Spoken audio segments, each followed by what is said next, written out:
Hello and welcome to episode 3 of the Parse, which is a deep dive into the end game of Final Fantasy XIV, focusing particularly on progression and speeds, parsing, optimization, all of that stuff.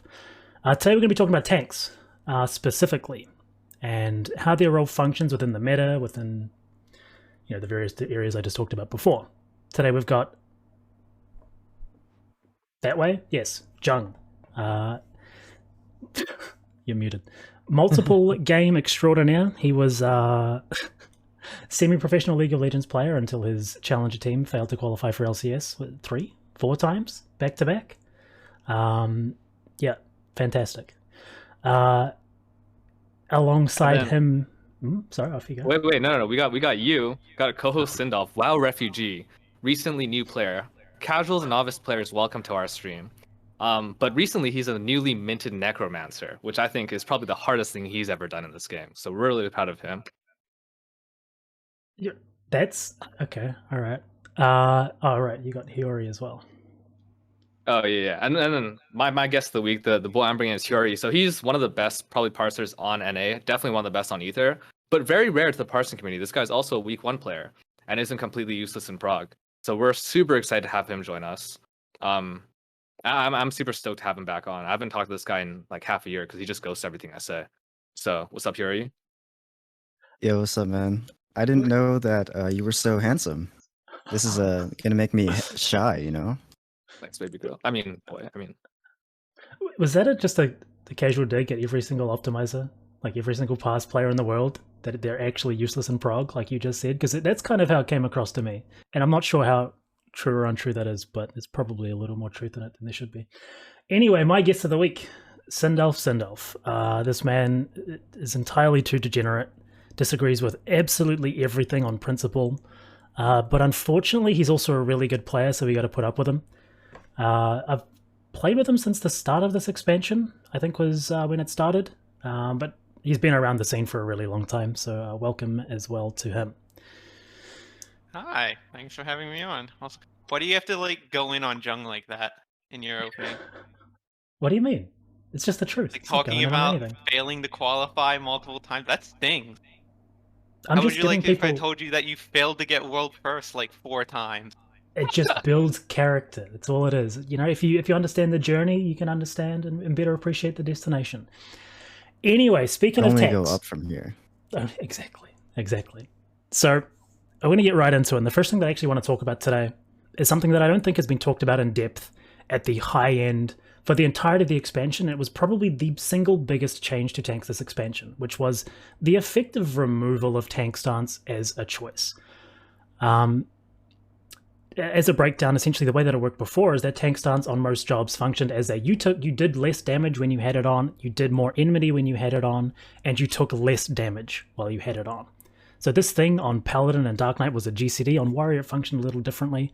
So it meant that you had another tool in your kit to play around and optimize and really, really have a higher level of expression of skill in the job. And removing that in the way that it functions now is just a simple toggle for enmity, and baking in that 20% mitigation into your core kit in the form of traits has really changed the way that tanks play and the way that they're balanced these days. So I'm really, really interested to hear from Sindalf. I know you have plenty of takes on this. How has this affected the way that you play in Shadowbringers as a top-end player? Well, the thing about like tank stance is like, yeah, like you had your 2 stances, like one was defensive, one was DPS, and at least in prog, your goal was figure out how fast I could get to DPS stance without like negatively affecting the party, because it was very rare that you could just stay in it the whole time. People tried, and it doesn't usually work out very well, because sometimes you had to go into like tank stance in order to actually stay alive or just make certain things easier, so you just weren't hitting the floor the whole time. But I think, like, aside from getting rid of like abilities like Inner Beast and like having a choice between that and Fell Cleave, the biggest change that happened with it is related to how Square Enix decides to do their DPS checks. So when you have a tank stance and a DPS stance, you have 2 floors and 2 ceilings for how much damage you could possibly do. One's going to be in DPS stance, one's going to be in tank stance. And your expected is going to be somewhere in between. So you can actually contribute to the DPS check by spending as much time in your DPS stance as much as possible. Yeah, When they this is got something. rid of... Go on. I'm just saying this is something that we've talked about a lot in our team, but probably hasn't been talked about publicly a lot. Just about contributions to a DPS check, and that everything's tuned around a certain level. Tanks will contribute this much, healers will contribute this much, DPS will contribute this much, and obviously, the more agency you have in the way that you can play, you can exceed those levels of expectation. But what we're talking about now is that that level of expectation is now like almost at the maximum because of the fact that there's no agency in what you do. All you're doing is your rotation now. Yeah, like because they got rid of that, they like there isn't as much variety in your damage rotation. So, and like the choices you have to make. So for the most part, you're gonna end up in a problem where it's like you have to play well. Like when you're in prog, your goal is to make it. How do I play this like a speed run as fast as possible without making the detriment to the group? I believe it's like only healers now have that ability to do more than Square Enix like actually tunes for, because nobody really tunes for healers doing optimal damage. Yeah, They and have even to do a then, certain... Yeah. even then, it feels like that amount is being brought lower and lower as well. That they can actually exceed expectations because of the simplicity of DPS rotations now from healers. Well, Right. rotations. Like I've personally felt that DPS checks in Shadowbringers have been harder than anything else I've gone up against. Like I didn't get to do like raw Gordius prog like week 1, so I didn't get to experience that. But Midas wasn't a huge deal, at least within the group I was in. Creator wasn't a big deal. Anything previously, Stormblood was... Our Kefka kill was a nightmare, but we still did it. But then you go into like Shadowbringers and it's like we're actually having to press buttons and try. Yeah, I think this expansion we've played with probably the best DPS players that we've possibly ever played with before, collectively as a team, and it's never really seemed this difficult. Obviously, there's we've also grown as a team to get better at it, but thinking of Shiva, thinking of Titan, you know, depending on the enrage, those checks are now actually they're real and they exist, which is directly a result, in part, to the tank stance change. I think the one that was probably most egregious, and this is probably something we're going to get back to over and over and over again, is how bad Warrior was hit by this change. Warrior, it's one of its, I think, most underrated, but also most overpowered buttons was Unchained. You were a Warrior main until this expansion because of this change, I think. So I want you to talk a little bit about why you think Warrior's fallen so far. Well, back then, like when you had Unchained and you had 2 tank stances, and part of it was that your tank stance was on the off GCD and every other tank just, it was so clunky to swap. You could stance, and a lot of it was like you had an option for a situation. If you wanted to play really defensively, you could do it. If you wanted self-heal, you had equilibrium with it. If you wanted to actually do damage, you had that. Like you actually had a choice for what you could do for every situation. And if you wanted an in-between, that was Unchained. And that also built your aggro, so you didn't even need to try for the most part. You just had to do it once throughout somewhere in the fight. And Let's it be just built fair, the whole though. thing for you. I think personally that was horrendously overpowered. It was just It was. compared to the other two, it just felt so good, and the other ones either needed to be brought up. Do you think this was the correct option, making it so that all of them were on equal footing in terms of tank stance, or do you think the better option was to weaken Unchained? I think the better option was to bring the other tanks up, not to weaken Unchained, because the main one of the biggest reasons I played Warrior was stance changing was off GCD, and you weren't really punished that much for it. Whereas other tanks, they would go into their tank stance or have to swap. It could either be on the GCD, it would require some resource. it just did not feel good. It was hard to use. It was clunky. Nobody liked it. But Warriors didn't care about any of that. So if they'd made that one fix, like, sure, it would have made the gap less. It wouldn't have fixed things, but it at least would have encouraged other tanks to a similar playstyle at time. Yeah. And I think that Yeah. alone would have helped. Because losing a GCD or resetting your combo currently it ain't very good. Yeah, this whole talk here about specifically the warrior problem is more of a progression thing, and it made warriors such like just a lock-in because it was so flexible, so dynamic. It had all these choices that it could make, which just don't exist anymore. But from an optimization perspective, it's always going to be the same thing, right? Obviously, Unchained was really good for that as well because it meant threat became easier because you get Unchained opener with a Tomahawk Equilibrium, those sorts of things, and it was like what, one GCD that you didn't get deliverance bonus on. That was kind of it.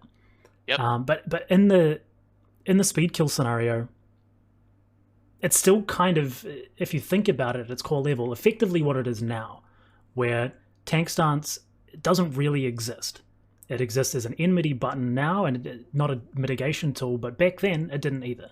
It just existed to not be in. Your DPS stance was the only thing that you really cared about when you're actually going for optimization and speed. So Hiyori, I'm not sure how much speed you've done before this, or parsing you did before this expansion. How has that functionally changed, or has it at all, the way that you play a tank now compared to the way that you would before? Yeah, so this was actually around the time where I started getting into raiding. I'm not too old, but I started around the time of like 08 and that, Midgar and stuff like that. And Midgar specifically, I was a warrior one trick, by the way, was one of the most fun things because I remember parties would wipe. And mind you, this is week 15 plus. I'm progging in PF, so parties are wiping, and they don't really have a grasp of adaptability. And warrior really allowed me to hold the ground for at least 20 seconds while my healers were getting raised and like killing everyone else. And I found that this was really fun. I'm not sure exactly if it was balanced because I didn't get to experience and see from the inside out what the end game meta really looked like.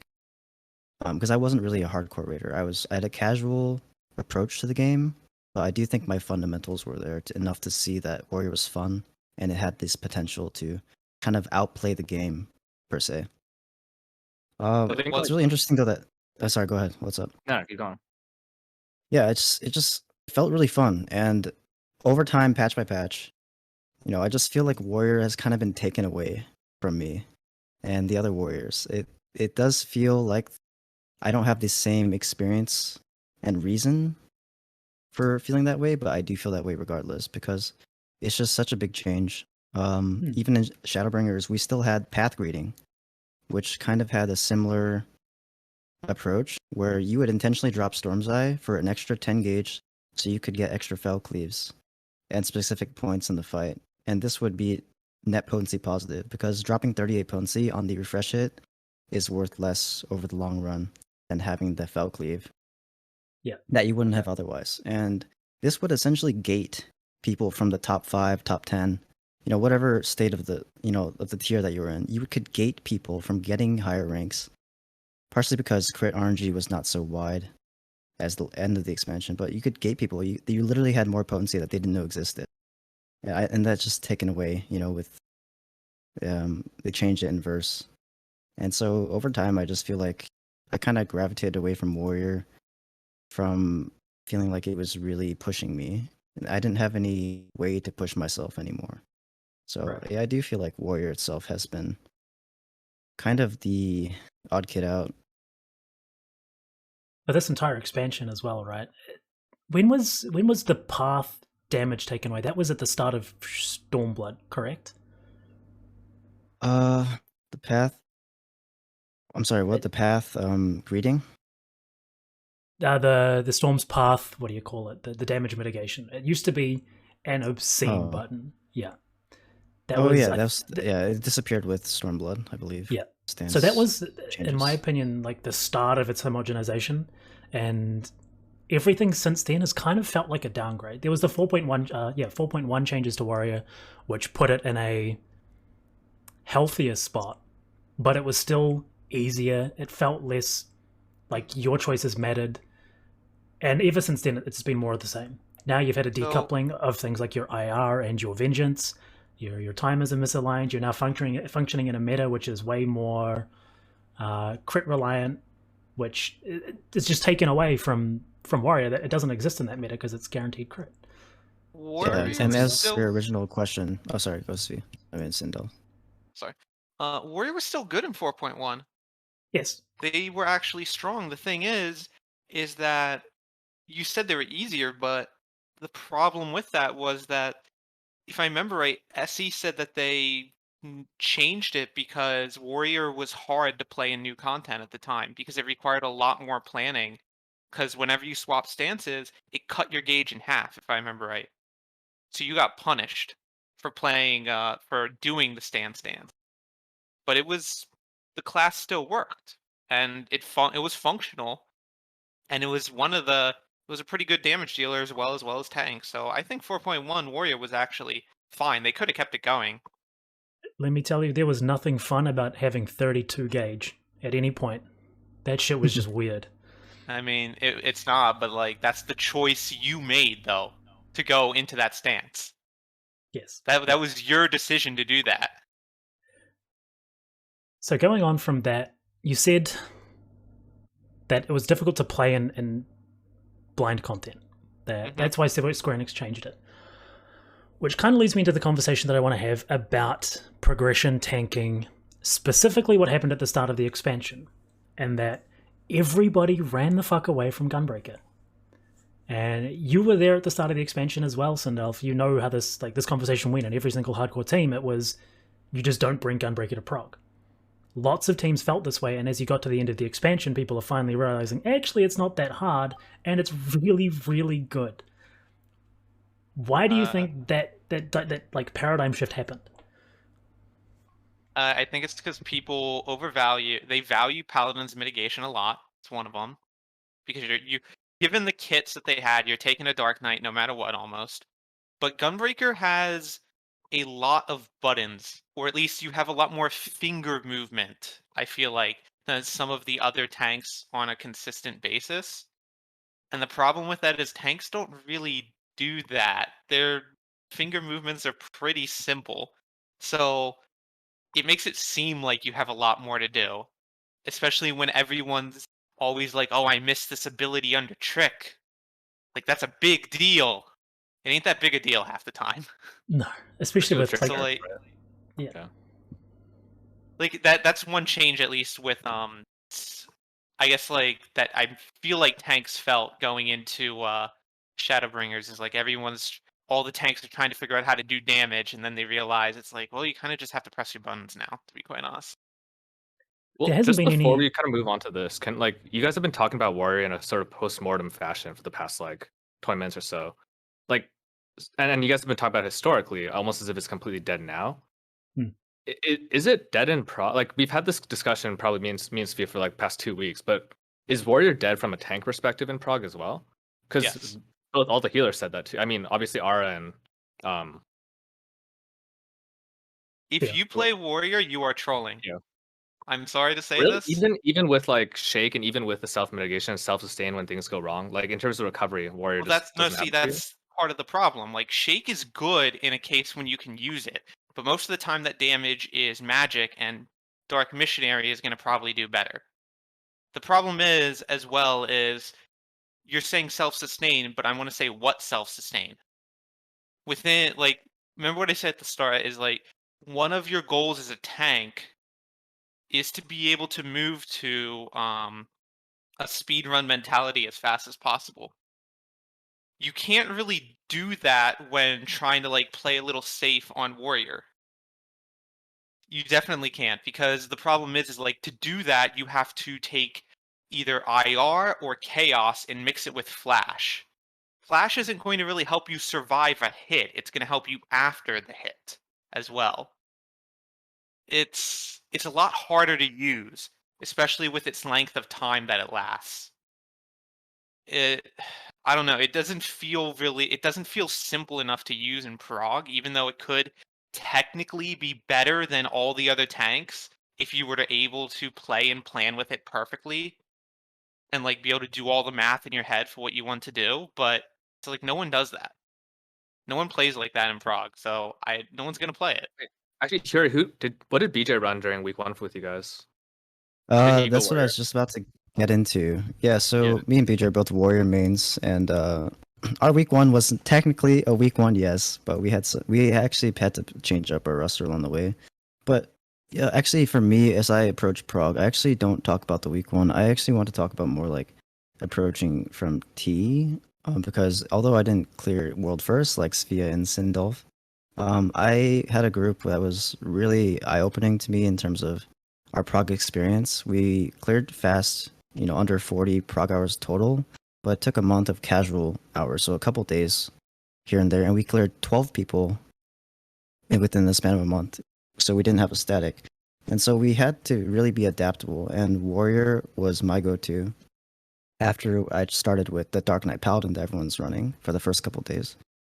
I have to agree with Sindalf. I see what he's seeing in terms of, if you don't know what to expect in a fight, and you're going to have to push DPS eventually, and you have all these non-synergies with crit buffs from warrior, you might build a wall for yourself, and the only way you compensate for that is by insane Giga Brain play, and I admit that not everyone can do that.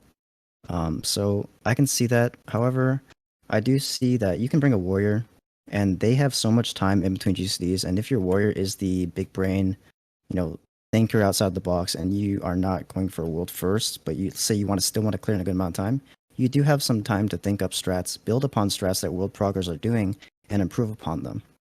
Because they don't have the luxury to do that. They have to run head first. As soon as they take the first step, they can't change the strat anymore with flexibility. But you have that freedom. So for someone who's not going for world first, but you still want to clear fast, I don't want to make this conversation seem like it's mutually exclusive. Like you prog, you don't take warrior, and some people say you prog, you have to take warrior. It's really situational.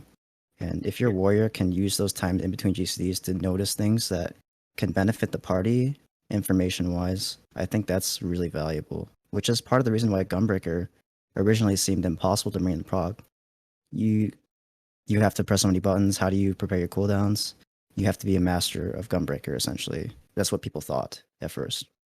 So it feels like you're saying warrior is retrospectively looking back at content, has these abilities to shine, but in a prog experience, you typically won't have those, right? Everything is looking forwards, everything is seeing it for the first time and then just going onwards from there.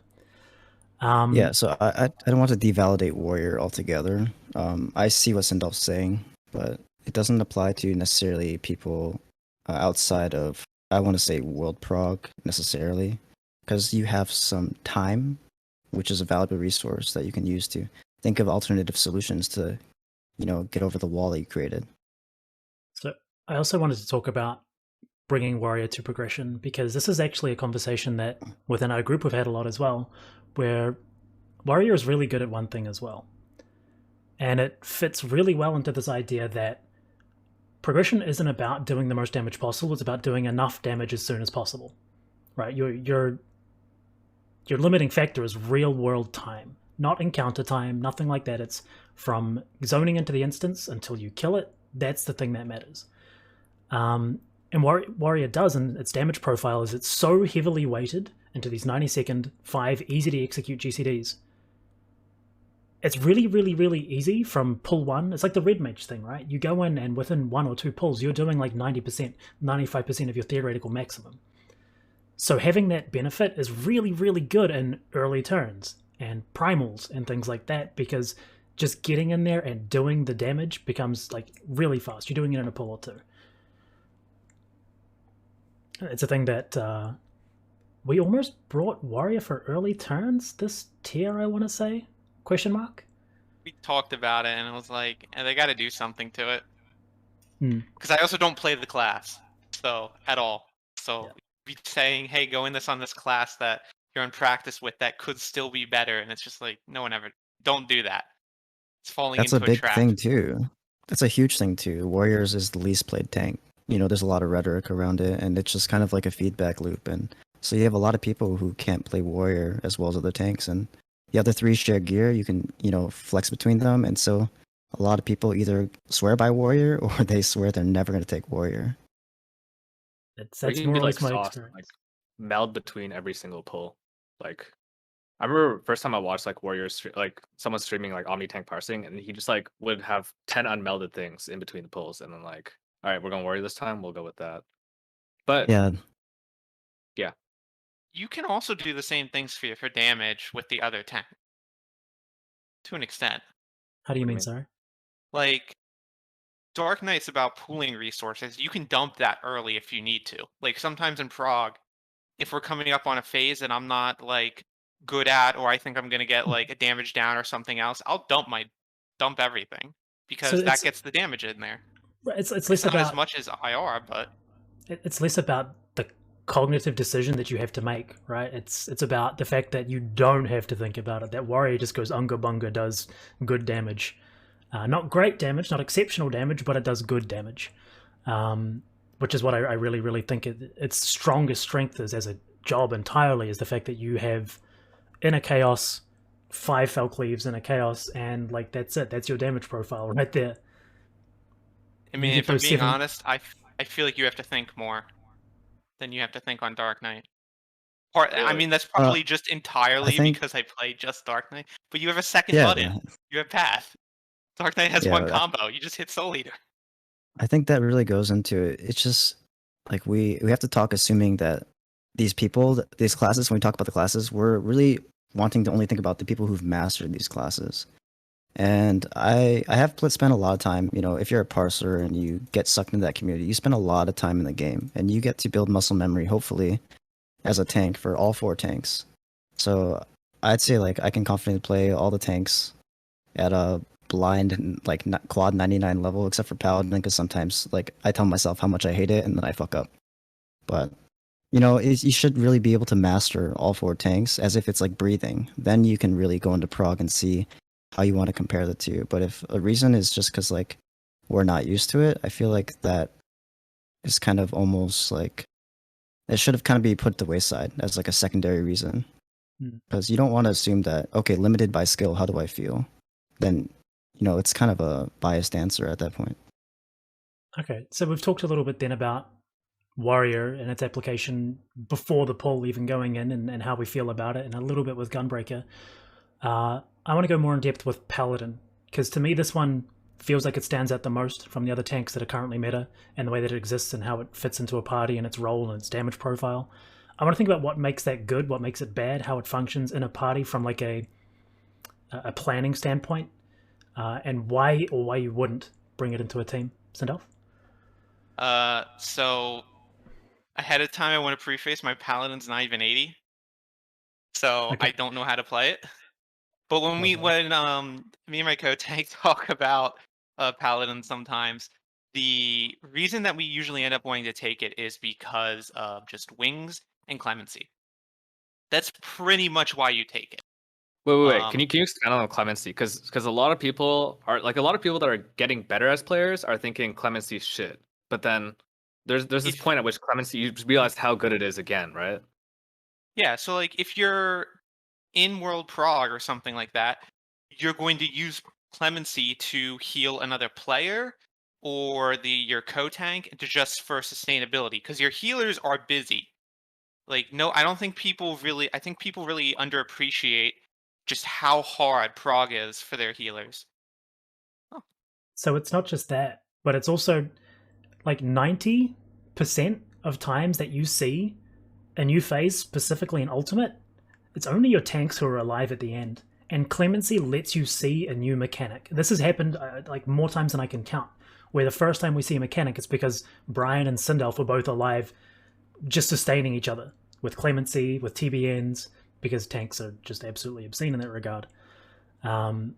That's the real power of Clemency there. It's an information tool. It lets you see more of the fight. It lets you sustain in situations where you wouldn't otherwise, and people will say remove the button, or people will say it has no practical application. It's because they're not ever playing in a situation where it has those practical applications. Mm-hmm.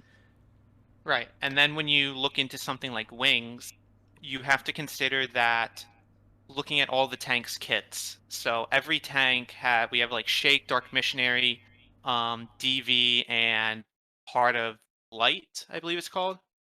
Yeah, Yeah. so all the tanks have that, but then you have Paladin, which has the extra ability, Wings. So when you factor that into how does SE decide to create their content and their damage values, the answer is going to be they're not going to require you to take that Paladin. So So you you have just something extra. extra. Yeah, because you have something extra, you don't need to think as much about your mitigation. You can actually just go, do what you need, and if there's a hole anywhere in the fight, pop wings in that location, and you're done. You've solved your problem. You don't need to think about it. So there's a flip side to this argument though, and it's that because it has this extra mitigation tool with having two raid utility defensive CDs, it lacks in its personal and its like targeted mitigation. I think intervention by Mhm. itself is kind of a kind of useless button. Sheltron's okay, but the biggest problem that I personally have with Paladin is its personal passive mitigation, which is its RNG block. When you compare that to Soul Eater Heal, when you compare that to Brutal Shell, I feel like this button it's this passive, sorry, just sucks. Hands down. The amount of effective HP you get, especially with the way that you're Sheltroning every buster, with the way that the amount that you're actively RNG blocking with less autos in the fights now, with less raid wides that are actually impactful to you with your baked in 20% mitigation, you're just getting way and way less value out of it than you're getting from Brutal Shell, for example. Yeah. I mean, I agree with you on all of that, but the part where you say intervention is kind of useless, like Not that I it's feel like a kind of buff useless. intervention can do so much, right? Not Like that it's useless, but it's resource intensive, right? If you're it using a is. buffed one, you're probably not using it in a very effective way for progression. I feel like it can be used the same way as like TBN is during progression, where like it's a pretty big hitter as far as defensive mitigation goes and targeted stuff, right? Well, in a situation where you're using Rampart Sentinel on an intervention, it's the only real situation you'd want and feel good about doing that is a shared tank buster. That's kind of Right. And if you look at Shadowbringers, like there's quite a few of those now, right? Like think like T has like can have shared TBs in 12, shared TBs in 10, kind of. Week one, the yeah. Shadow's Edge was killing people sometimes. But then when you think about TBN, and it's just like, oh, this thing works for fucking everything. It just they don't really compare one to one on it. One compositional thing then. What if you guys have you guys ever thought about running Dark Knight Paladin as your combination in week one? We have. That's what we do. Yeah. So what's We've what's done that that, and versus Dark Knight Gunbreaker, I guess? Like how would you weigh those two together against each other, those combinations? so the reason Gunbreaker was basically because we came to the conclusion that we wanted more damage. We're gonna get that out of Gunbreaker. Um, at some point, we're actually starting to say Gunbreaker is easier to play than Paladin. Was it Brian was having in the past he's had trouble keeping up like top tier damage on Paladin just because he feels like it's strict, which is understandable. Like I said, I don't entirely know how to play Paladin, but if that's like your reasoning for it, that's one of the reasons you don't take a class. But you're giving up wings then, which is, as I've gone over, very good. You're giving up clemency as well. You don't want to give that either. But Gunbreaker just has a bit more flexibility in how it can use some of its tools like Heart of Stone. And that alone is very good because flexibility leads to quick solutions, and you need quick solutions to get ahead in prog. Like they might not be the best, and eventually you might in hindsight say, okay, this was a bad idea, or this could have been better, but that doesn't matter as long as the boss dies. Yeah, I have to agree. Yeah, so I think a big problem with Paladin is that disconnection through bad strategy doesn't just make you drift your CDs, it completely misaligns you.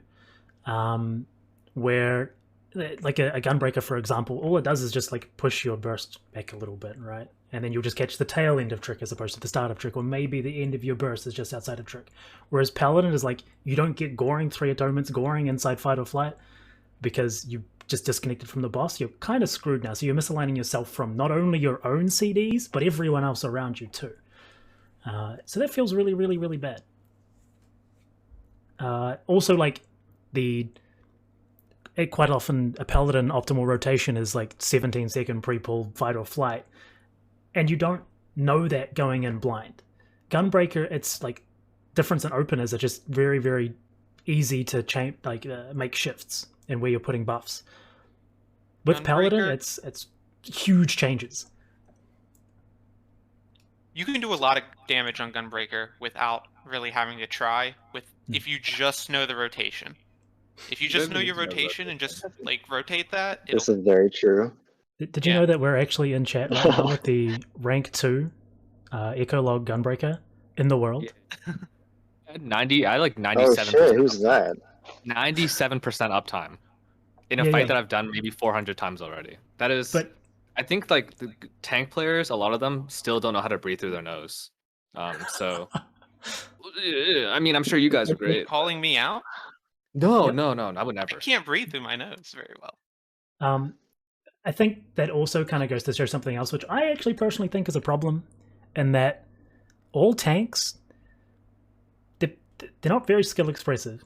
Being good at tank, like the difference between being good enough to like compete at that top level, the baseline is too low, right?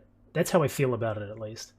To be able to do considerable damage to everyone else just simply because of all the homogenization and the dumbing down of systems that they've done.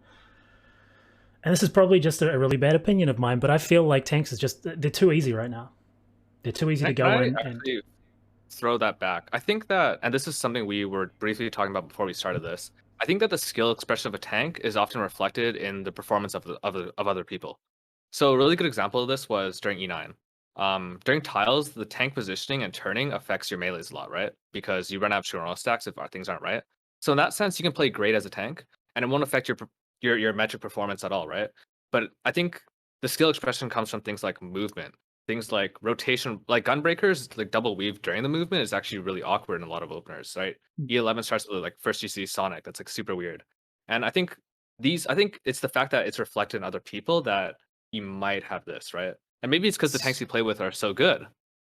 It could Are you be. talking about like what makes a good tank then?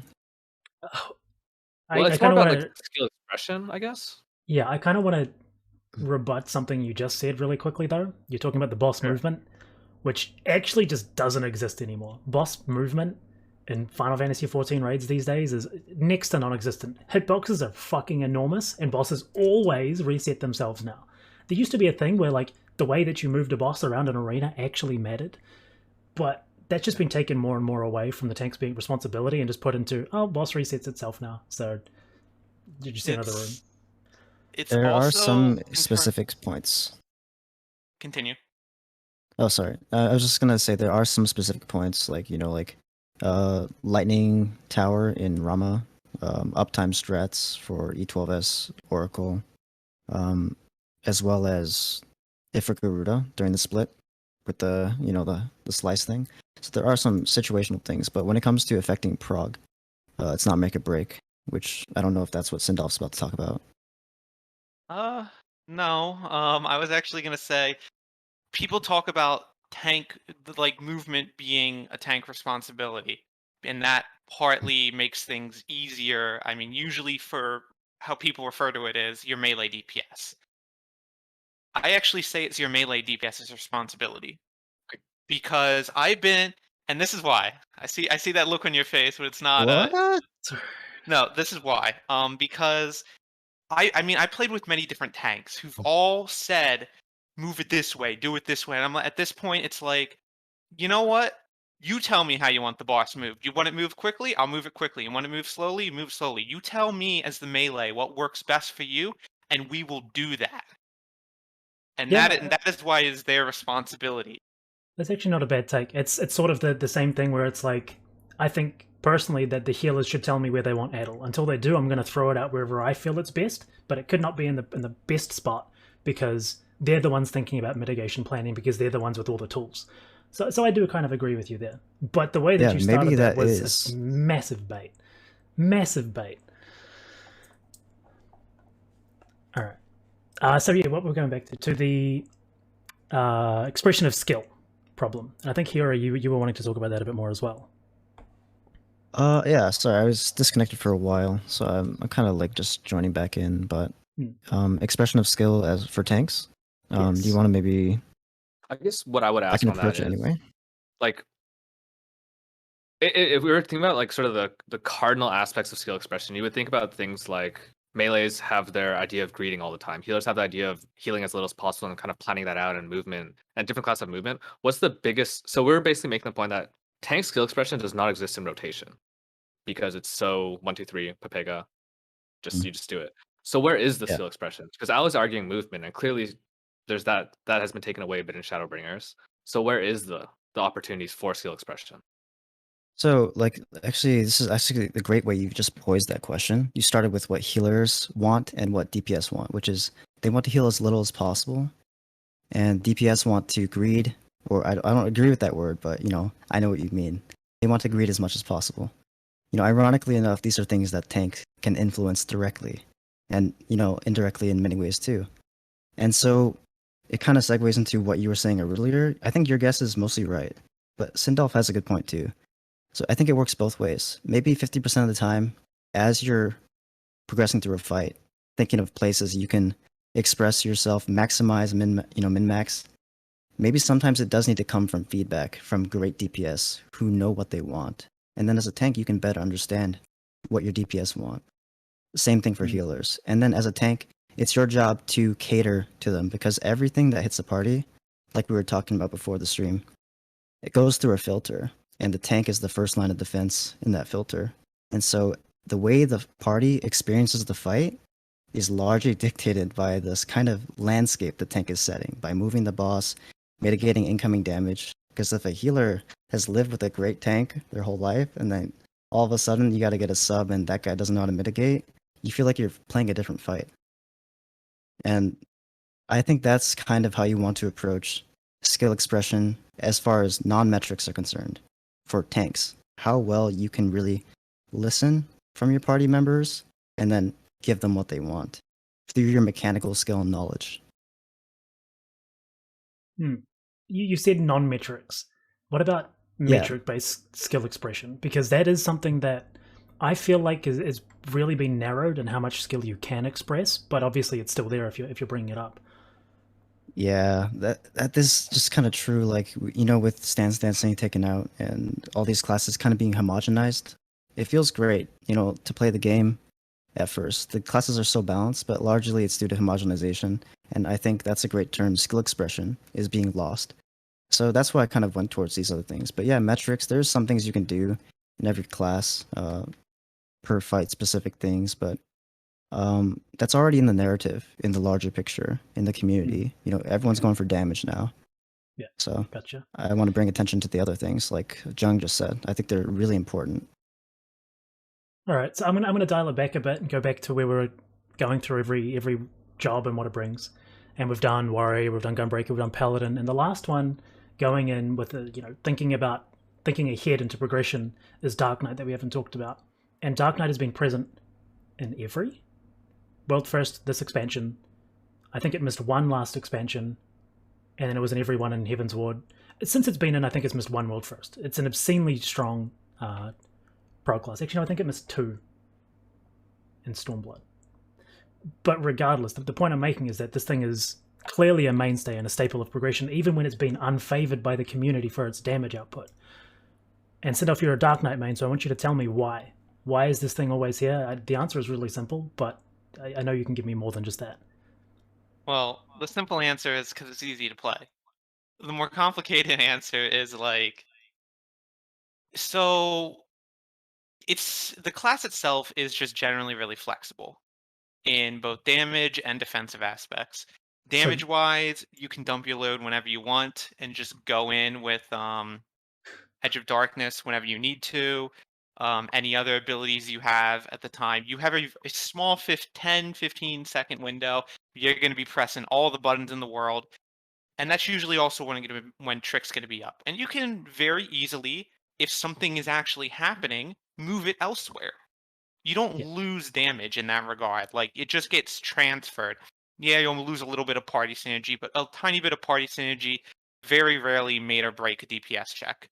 What it sounds like you're So, saying is that Dark Knight is now so good because it had what Warrior used to, which is that defensive and offensive flexibility. yes. So it's now the king of that sort of archetype. Right. Yeah, it has a lot of balance in that regard that allows you to just do what you want. But the other reason is people really value TBN. TBN is great for tank busters. It's great for reactive things. It can save people's lives in prog. It's very, very useful. I do, however, think that people sometimes do overvalue it a tiny bit. And the reason I say that is that if you look at a lot of clears and you start looking at the logs, you start noticing, wait, why did this tank only use TBN 5 times in a fight? And then you start looking through all the other tanks and you see 3 TBNs, 4 TBNs. Nobody's really good at using it.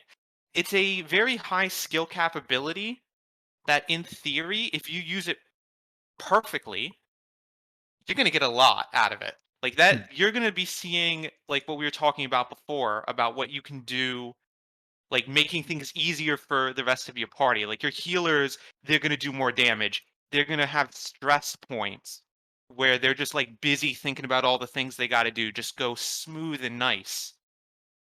Actually, I And want to talk about yeah, that exact situation. It's about smoothing and removing stress. A lot of people always make the argument, and I think I know that you're going to try and do this today. A lot of people make the argument that, from a mathematical perspective, Warrior can give you more healing throughput than TBN. Right? People always bring that up. You can full heal in 2 GCDs and save healer GCDs. Seeing a low HP bar just viscerally as a healer gives you that oh shit reaction, right? You're immediately in I have to react mode. With TBN, that it's a preemptive thing. You're all of a sudden making it so that that threshold is never reached, that reaction is never there, and you're always in just a much more comfortable situation. So while yes, there may be a theoretical world in which the healing from Warrior gives you a better mathematical throughput, but the way that it's approached and I guess it's almost like a mental effect on the team that TBN has versus actual throughput healing feels better to play around. And I think that's a really big part of it as well. yeah. Personally, I think there is a lot to say about something that helps improves the group's mental state, because at the end of the day, everything's a mental game. The only reason content in this game is usually hard for top players when they're doing prog is because their brain is all over the place as they're doing new things, but the actual actions you're doing are very simple things you've done a million times in other fights. So finding some way to make it easy for the rest of the party, or in many cases your healers, so that they don't actually have like those stress points and they can reach that state of just calmness in their mind faster. I think that, going back to the topic of skill expression, that's like the number one thing you can do is help everyone else reach that point faster. And a tank does have some influence over that. Talking more about Dark Knight as well. Actually, what I think is one of the most underrated, particularly in our team, which we only recently learned, parts of Dark Knight is that, fortunately, Living Shadow isn't affected by weakness, so when Sindalf dies all the time in our clears, the Living Shadow is still doing full damage, which is fantastic, because Sindalf's always dead, right? So like he's still actually contributing, Yes. and that's Nice. really big. That's huge. So thumbs up. I'm really glad that you took notice of that and inspected your play and made the correct decision around it.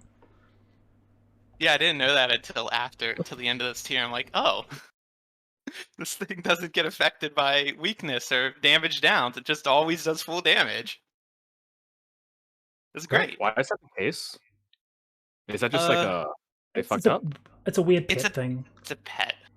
Yeah. So like it's coded as a pet in the game, I believe, and it scales weirdly.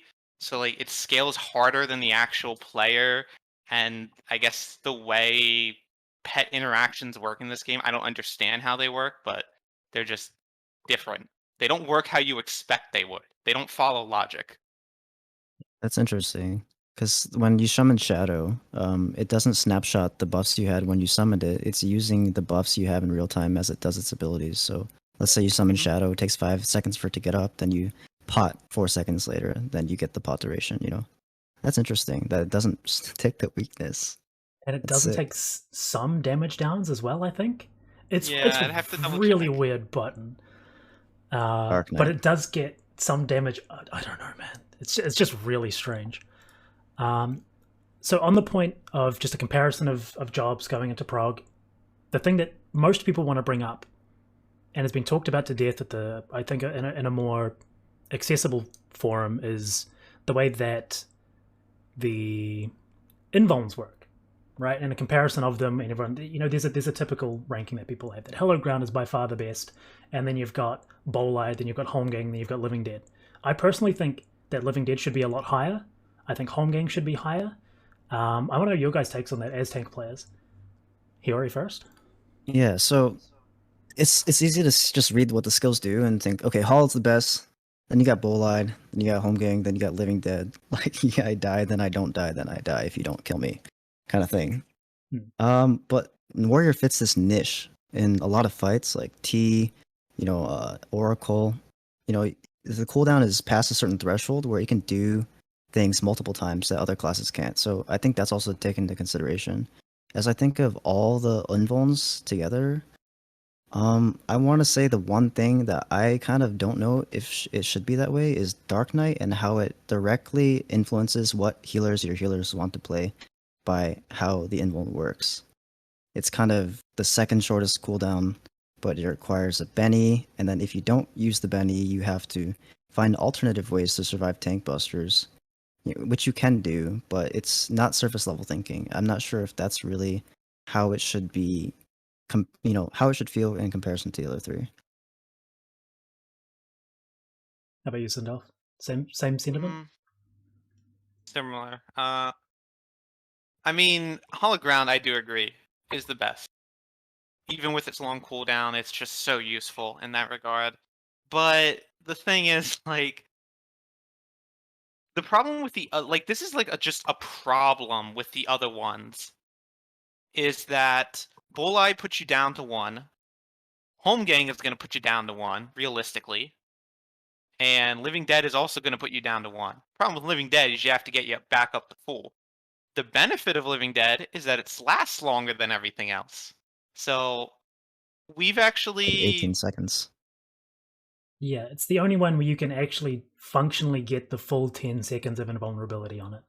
Yeah, and we've made use of that in the past. It's really, really nice. I hate the healer having to heal you up, but they have to do it on every tank anyway. It's just in this case, they're forced to get you to max. I mean, they're going to have to heal you that way anyway, eventually over time. So I don't feel like you lose too much. It's just more of an immediate thing. So I put Dark Knight's invuln up there. And then Bolide, I don't know. People think I undervalue Bolide, but I don't like it very much. It's because it like forces you to 1 immediately, and it's cool, and it's like cooldown is not cooldown. The length of the buff is short. Yeah, which is my biggest issue with it. Then it has that benefit of being a 0 damaging invuln, which means that you can zero out certain attacks and abilities which would give you adverse effects like vulns or damage downs and things like that. So it has that sort of like give and take with it, where there are some fights where using Dark Knight and Warrior invulns is just not possible to do certain strategies with, like the dog cheese in E10. You can't use the Warrior or Living Dead ones. They're the orbs, right? Because you're standing in the middle and you take the damage down. But if you zero it, you don't take the damage down. Again? You're gonna die to the. I'm pretty sure you die to the breath anyway. Yeah, you can't stand in the middle and invuln. You use Warrior to cheese that in E10. Just with shake, like you just stack shield. You don't really invuln anything because invulns go like they don't save you. You just die. Are you talking about the uptime dogger? In week 1. I'm thinking of the wrong one, maybe. We would just throw 7 people to the wall and put our tank in the middle, and he would die. But you're right. You do get a damage down, and that's kind of the big divider between the two. Like it's just anti-air is a good example where you can't do that though, right? Like Paladin Gunbreaker anti-air. That is what I'm thinking of. Yeah. But the having thing to is, if get you're out. good on Dark Knight or Warrior, you can just go out for the chariot, Step you still out. pop your invuln. Yeah. Yeah. Yeah. So a lot these are just like simple skills. Like you can't die. There's a specific way you can't die. It's kind of a simple tool. It really is what you make of it, like in the hands of who's using the tool. And Yep. that really is what makes invuln scene amazing. Or just like, oh, I could have just rawed that. Like, you know? Raws on a 20-second cooldown. Invulns in general, I think, are kind of like a problem for tank from a design standpoint in farm content, because players generally figure out what the optimal timing is for everything, and then you just invuln everything. And honestly, I kind of hate that culture. I think they also are problematic in that they really establish the way that tanks are currently being played, which is for every tank buster, you are either kitchen sinking with every single defensive CD you have, or you're invulning, and then there's nothing in between. That's a combination problem of fight design in terms of the way that tank busters are structured, the way that tanks class designed in terms of how strong their CDs are, the durations, the cooldowns, the invulns, and also the fight design in terms of the fact that there's just way less autos now. And Sindalf, this is something I know that you're kind of outspoken about. Sorry, what? I think that one of the reasons why this actually might be the case, though, is because of healer competence. And I kind of want to put this in right now, because there's still a lot of multi-hit tank busters, or even two-hit tank busters, where week one, we were handling this through healing in between these things, right? Like E10 and E12 particularly. Especially E12, which is a two-hit tank buster, which is really quick, you need to time it, and even with feint and all the mids there. So I think, like, is the design really because of, like, maybe that these tank busters are actually designed well? They actually demand healer competence, and maybe we're thinking about it the wrong way. Maybe we shouldn't be thinking about it as kitchen sink, right? Like, what if we still kept these same tank busters and then tripled auto attack damage, so that you needed to mitigate auto attacks, so that when you confronted these tank busters, you only had so much, and then you were forced to actually heal? Like, wouldn't that be healthier design? This is actually what I was getting at before, in that with the kitchen sinking, it doesn't give you what I think is a very important expression of skill in tank mitigation that I think Sindalf knows what I'm talking about. He's probably the better one to actually go over this. In the usage of CDs. Sindalf? I thought you were going to continue something. No, I'm saying Yeah, I thought so too. No, you're the one more experienced here, so I want you to take So this yeah, one. the your CDs at the moment, many times you end up, in the current content anyway, you parse it all on a tank buster or something else, you overstack it, and that's pretty much it. Because in prog, at least, the damage values they might not require this, but they look like you need that much. Because sometimes you might miss one thing and you just hit the floor and you're like, okay, well, I guess I better toss everything there. It's the safest option. The removal of mini busters from the game is, I feel, such a huge detriment. Like untelegraphed small busters that happen in the middle of the fight. Like, go into a fight like turn 9. I think turn 9 is a perfect case of this. Within 2 GCDs, that thing is blasting you in the face with a cleave. It's going to cast a couple abilities, cleave you again, jump at you, buster you like twice, and then hit you with another mini buster into a buster. Like, it just does a whole bunch of like damage, and you have to say to yourself, okay, when do I actually hit my cooldowns so I can cover all of this? You have to think about it. You don't really have to do that right now. You can actually hold everything. And it's usually not that big a deal. It's like the outgoing damage on tanks through autos, not a big deal right now. And you can just, if you want to like actually add some mitigation in there, you'll either use TBN on autos if you can, or TBN on a raid wide AoE. And that plus the autos will even everything out for your healers. And just following those rules, like just simple rules, it will take care of most situations. Yeah, I think historically, a good tank would be the person who uses exactly what's needed on a buster, and then they're rolling things like Rampart through a very heavy auto attack section. Part of the problem now is that Rampart on the heavy auto attack section doesn't really mean anything anymore with how little these bosses are auto attacking now, and how little they're auto attacking for, and the fact that crits don't exist. All that sort of stuff just means that expression of skill, again, is just kind of been lowered or taken away almost entirely, it feels like.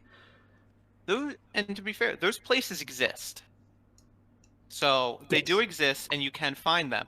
But within a prog scenario, because of how hard some tank busters do hit now, where you have to like, or want to throw everything at it, you say to yourself, okay, I can mit these autos in here, and maybe my 90-second cooldown will be up. It'll be like right at the line. But if I'm off, the party's dead, or I'm dead, and then the party's gonna die probably. Am I willing to take that risk? And you don't take that risk. Because if you're like me, you have bad time management in the middle of a fight, and you just don't. Like, you say, okay, I'm going to be bad instead, and don't do it. But you stayed alive. Everyone's okay. You cleared the fight. It's good. It's okay to be gray sometimes. Okay, so you're saying then about your personal weaknesses as a player, and this is That kind is of personal weakness, yeah. going into what I think is a really important topic for tanks is what makes a good co-tank. Because, like I was saying, the expression of skill is obviously down and down and down, and obviously the co-tank you want is the person who does the most damage. But beyond that, what do you personally enjoy working with? And I know this is particularly a thing for you, Sindalf, because you've had multiple, opinions of you as a co-tank and of other people as your co-tank. What, in your opinion, is a person that you want to play with? Because I know that you and Brian, for example, have really good synergy. What causes that? I look for someone who is good at the things I'm bad at.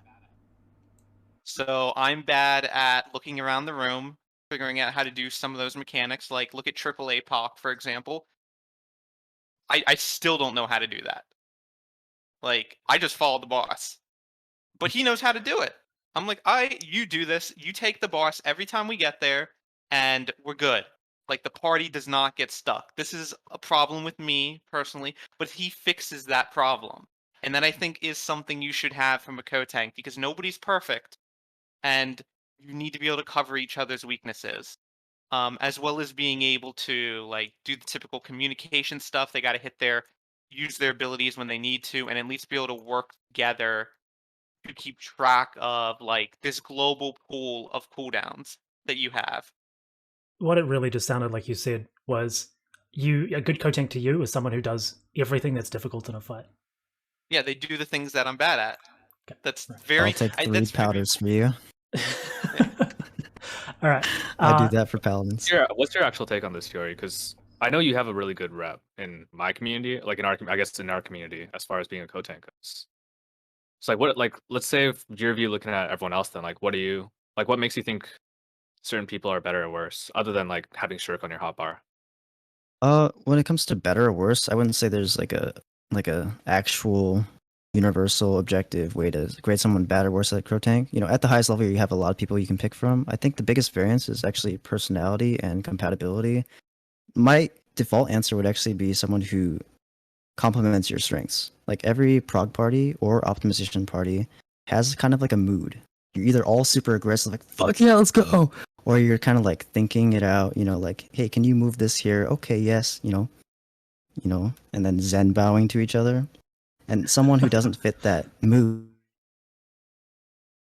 down the party's strengths. I would actually say someone who has a similar attitude as you, so that if someone wants to build an aggressive strategy, someone else can piggyback off it, and maybe you're completing an actual strat rather than constantly one step forward, one step back.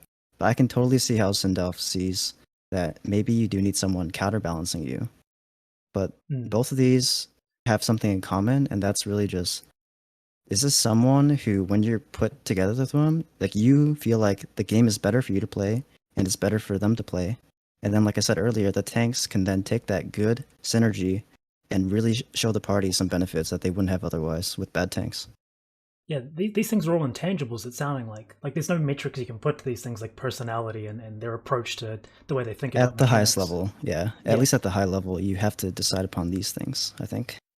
So when we're talking about the tangibles, things like CD usage and things like that, particularly in prog, is what I'm most curious about, Sindalf. How do things like interventions and TBNs and the tools that you have for each other, how is that stuff communicated? Or is it just kind of like a natural thing that you have over time built up that they just automatically happen now? Well, if you're Dark Knight, you need to be giving out TBNs without anyone asking for it. So you don't need to communicate with that.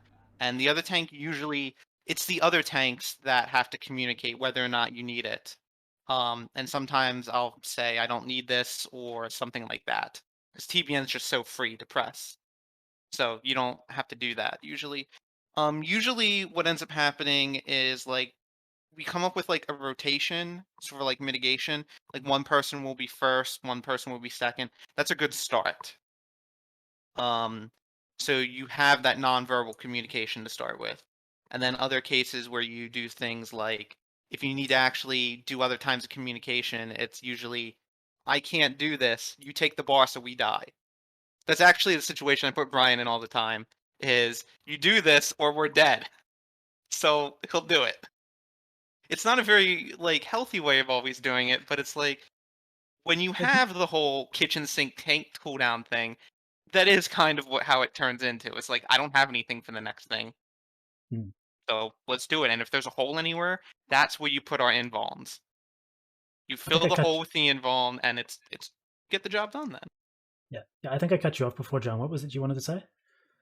Oh no, I actually wanted to ask about those things in particular as well. But Right. since we did dip into metrics just now, and I want to bring it, we talked about. I think intangibles are great, and look, I'm a big qual coach. I test all that stuff, but I'm a bit of a Reddit nerd when it comes to sports as well. So let's talk about metrics for a bit. Specifically in terms of parsing. So obviously there's the debate between ADPS and RDPS, and I do want to ask you guys both what you guys think about, I guess, ADPS in this as a metric for evaluating tanks, but also like what are the other ways in which you could evaluate tank play quantitatively? Is it through things like when I look at a log, the first thing I look at, because I look at gunbreakers, is what's the hardest stone usage, what's the aurora usage, and how does that line up with the fight timeline? So what are the other metrics that you could use to actually evaluate tank performance? Any SV? Before we start this, I have to preface with the fact that Sindalf, every time that we finish raid and we look at logs, he's like, which DPS line do I look at? So, yeah, we'll go to Hiyori first, definitely. Not any different here. Well, do you mean metrics then in terms of just ADPS and RPS, or can I also touch on MIT?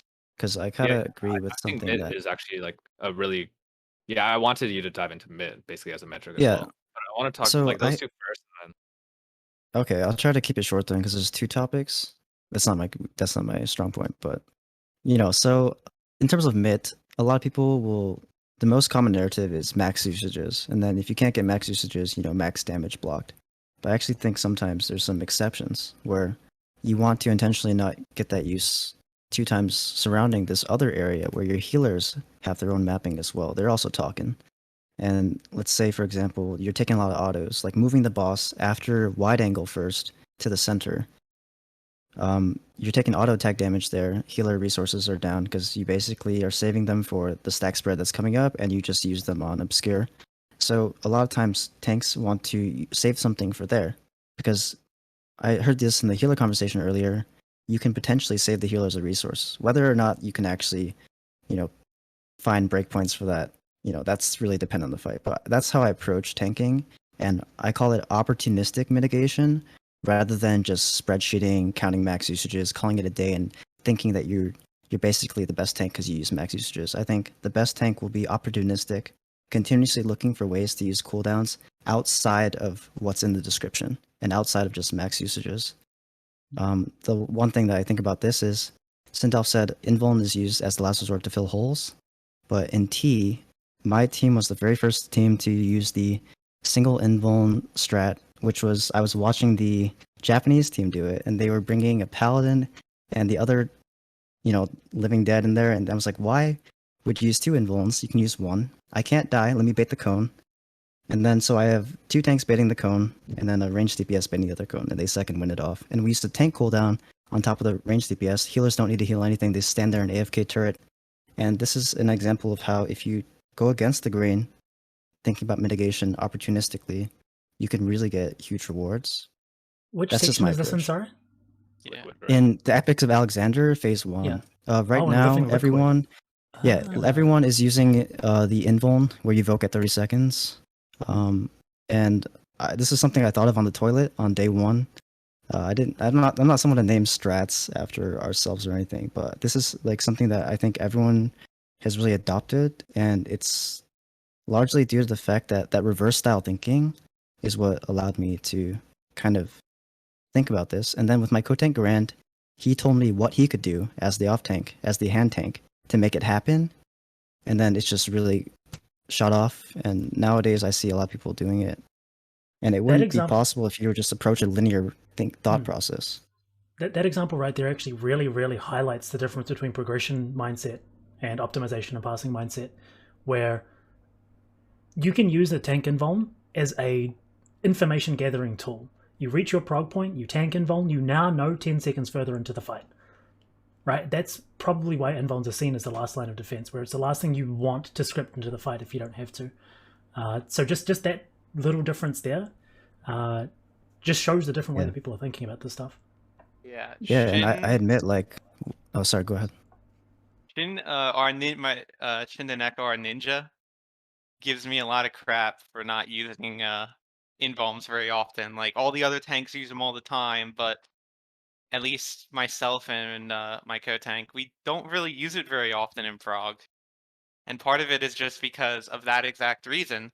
If you're information gathering or you're in a scenario where mistakes happen quite often, which is prog, you need to save it because you're going to end up being able to save pools and things or get more information eventually.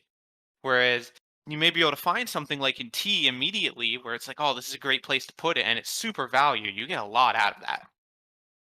Yeah, but I just realized, I think that the more recently you've started playing the game, the more likely you are to be more liberal with your tank CD, your invuln usage.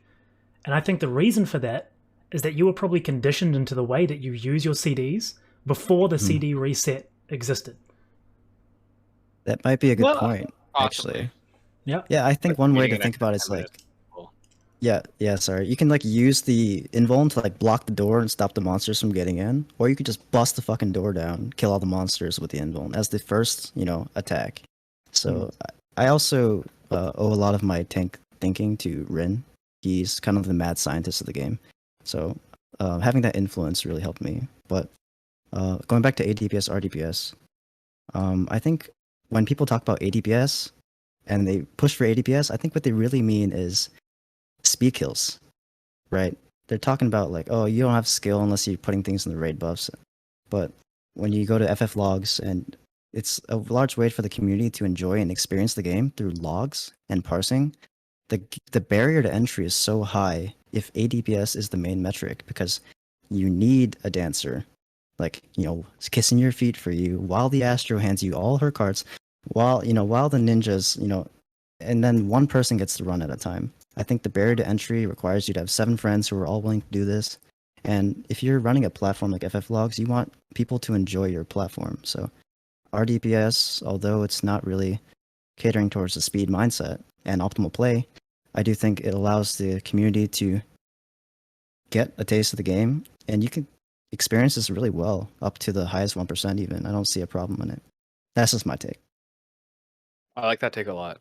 I like that take a lot because a lot of people think of logs as like, this is a means to improve, or this is a means to be whatever, or like this is a means to show this, but it's a means to enjoy the game. And I think that's something that people miss a lot. Like, numbers are fun, and big numbers are really fun. It's what makes Afflatus Misery and Zadnor so interesting, right? It's not even that cool. Like, I don't even care who did it. I don't even know who did it first, but those big numbers make you feel good. And I think that's something that's missed. So maybe when we bring Kira on, we'll bring you back on to Hiyori just to talk about this shit. He still needs to get back to me about that. Okay, if we mention his name enough, he'll eventually come on. Yeah. Okay, so the reason I thought about, just kidding. How do you take into account that part though? Because I feel like a lot of, like, when I'm playing a tank, I guess I barely play tank, right? And when I do play tank in parse settings, I still haven't like looked at balance openers or anything like that. So I'm going in and pressing all my buttons on cooldown, and that results in a really, really high parse, right? Because, well, you don't know your kill time in a parse party. So then you're basically ensuring that you're getting as much cooldown usage as possible. But I feel like that mentality is really detrimental then in a speed setting, right? And if you've learned that way all the way, and here you've done a bit of both, right? Like, you've done some speed killing, right? Yeah, I have a few rank 1 speeds historically, not, obviously after the JP dumps and stuff, but a lot of speed teams. Aether has one run by Sir Lags. and we were in that for last tier. And then also we did some, effing around with friends, and we got an E11S speed 1, rank 1 speed kill during 5.4. I'm not part of a speed team right now, but with those people working together and me filling in, we got some rank 1 speeds. So You I feel guess I would like to transition then is say I hard, hope I though? can contribute. The Like, do you feel like the transition, transition is hard from like the parse mindset to the speed speed killing mindset to tank? I think even between speeds, parse, and even I dare say prog, a lot. I'm a huge fundamentalist, and I don't know if that's the right word, but it sounds right. It's I not the think right a word. lot of the the fundamental skills behind the game, if you do them correctly and you really, really do the big layers of the cake first, I do think you're basically 80% of the way there to any goal you have in the game, past, current, and future content. And then you really just need to push the other 20% of meticulous detailing to really, see the end results that you want. But if you don't have these fundamentals, you're really going to have a hard time not only transitioning, but once you climb the high ladder and get a 99 parse, the tier changes. This boss, the next boss that comes up, doesn't really fit your brain that well. What foundation do you have to really get there consistently? And I think the fundamentals really allow you to transition between any goal you have in the game. So you can optimize for padding, optimize for prog, optimize for parsing and getting that selfish parse if you want. But you need to know what tools you have and how to use them for the given situation. And that's what I consider optimization. It's holistic. When you're thinking I about guess being a so, better yeah. player, you're not looking at just I want the biggest number. It's about actual The understanding numbers and will depth of come knowledge. naturally. Yeah, the numbers come naturally as a result of having this approach, in my opinion. At least it has for me. And I do think most people who do have consistently high numbers, I think of Sausage Roll. Like, I was ranked 2 in Gate before T came out under this guy's butt. I just couldn't get out. And he was rank 1. Just every single fight was rank 1. And he's doing that again right now. And I just can't help but think it's no fluke. It's hard to measure, but it's got to be something. Like, I am convinced it's consistency in how you approach the game. That's what I think. And the results come naturally. The way that you're talking about it is actually, I think, really, really good. A lot of people seem to think that improvement is simply a metric of what your pass is or your ranking and progression setting. But the actual development of you as a player is just the accumulation of knowledge and the application of it. So hearing somebody else verbalize that in a way that I've always really struggled with is really, really reassuring. Oh man, that means a lot. I've watched your world first to get to where I am and everything. So I'm glad that you agree. Where are we going next? Jung, look like you had What something to if say. we do have more time, but what if we went into the questions for a bit? Because I do want to get it's topical. I want to save some time for the Endwalker stuff.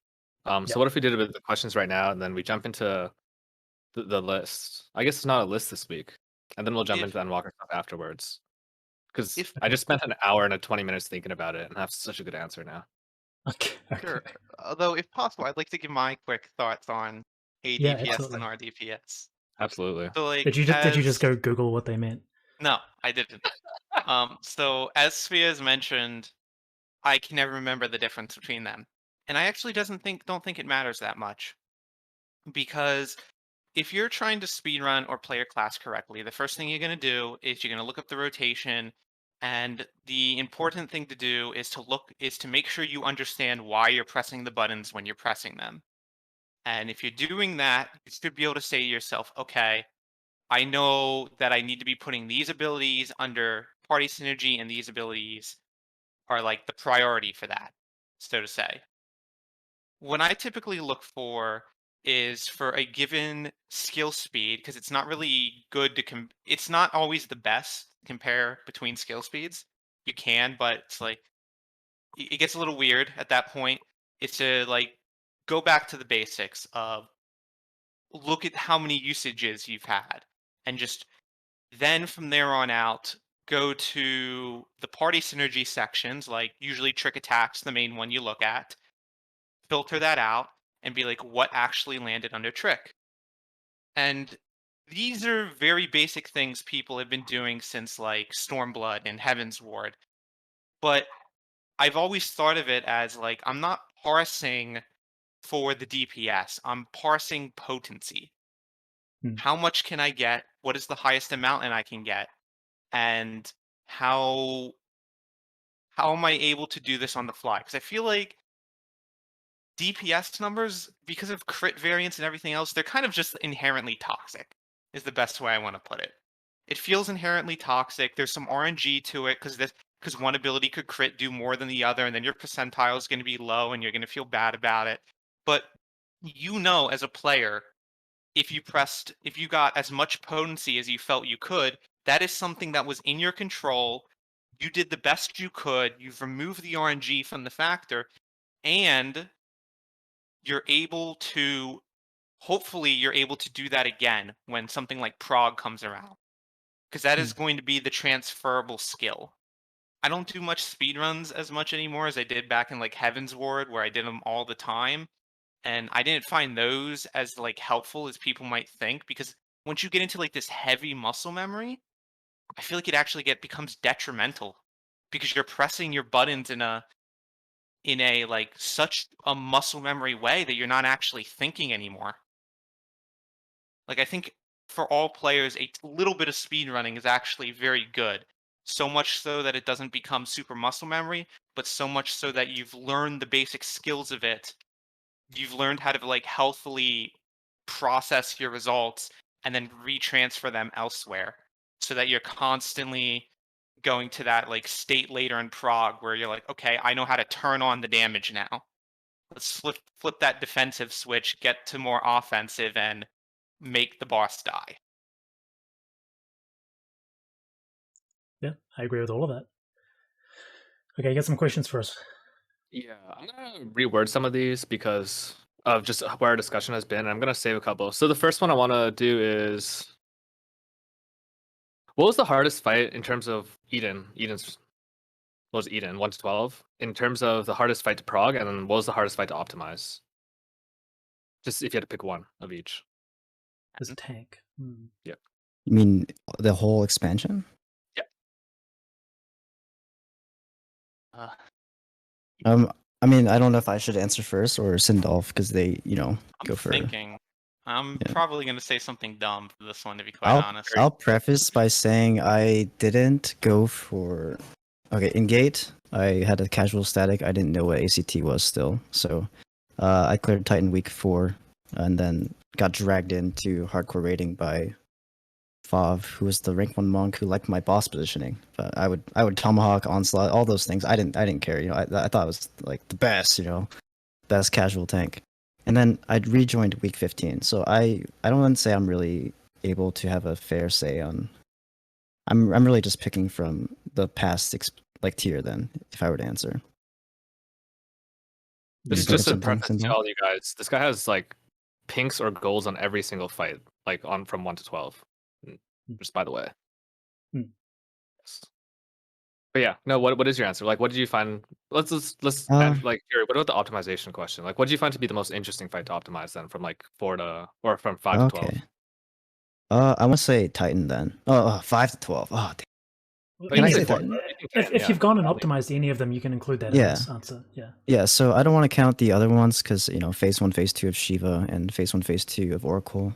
I would say one of those, but it's kind of unfair. It's 2 fights in one. I want to say Titan because it's not a phase change. He just kind of poops out a mini version of himself, right? So I consider that to be one fight. I think dash canceling, following the dash, depending on your comp, you'd go to a different square. Also, I don't know. I just felt like that was fun for me. At least I remember it because the experience was my first optimized tier. I didn't get rank 1s at tier, but I did get overall rank 2 before the T weapons came out, and then I had to quit the game. It was really rewarding to me. So I would say I'm not basing it off of really which fight is actually the hardest and most rewarding to optimize from a design, perspective, as if there was a universal truth. Just that's my most memorable experience, and it really kind of segued me into the way I experience the game now. So I would say Titan. Good answer. Sindolf, as far as the hardest fight for you to, or the most interesting fight for you to prog, as far as these 12 go. Good. The most interesting to prog, I mean, if we went hardest to prog, it would be to E10 just because I'm bad at that fight. That's a mechanic, like, just 10 in general is awful. I hate it. I'm bad at it. My group hates me for it. Think But, about it like, from like what you as Maybe a tank have to do. Yeah, that yeah, is but, very like, not what does specific. tank, yeah, but, like, hey, like, remember before Sfia when you said tanks don't have to do much movement anymore? Because the boss always jumps to the middle? I, like, actually struggled to come up with this, like, an answer for this. And I honestly want to say 8 with Shiva. And the reason for that is when we prog that fight, our default method for every mechanic, because of this, or because of me, whatever reason, we just kept the boss in the middle of the room. We didn't do much with it. I also tried to find places for TBN. I was like, this is actually kind of hard to find like good locations for it. I actually looked at Silence Kill 2. They also barely used the ability. Like it it was kind of like a mix of overthinking into nothing, if that makes sense. Like it just Yeah. everything overflows into nothing because nothing really happened. So the structure and design of the fight, you think was difficult for you to really feel like you had a grasp on it? Something like that. It's a little hard for me to explain. It just Mhm. like things were just different. Something in that fight felt different, and maybe it's because we're going from something like Titan to something like Shiva that was actually a little more difficult. I think Shiva's the hardest fight of this from a prog perspective of this entire expansion. And that was probably what did it.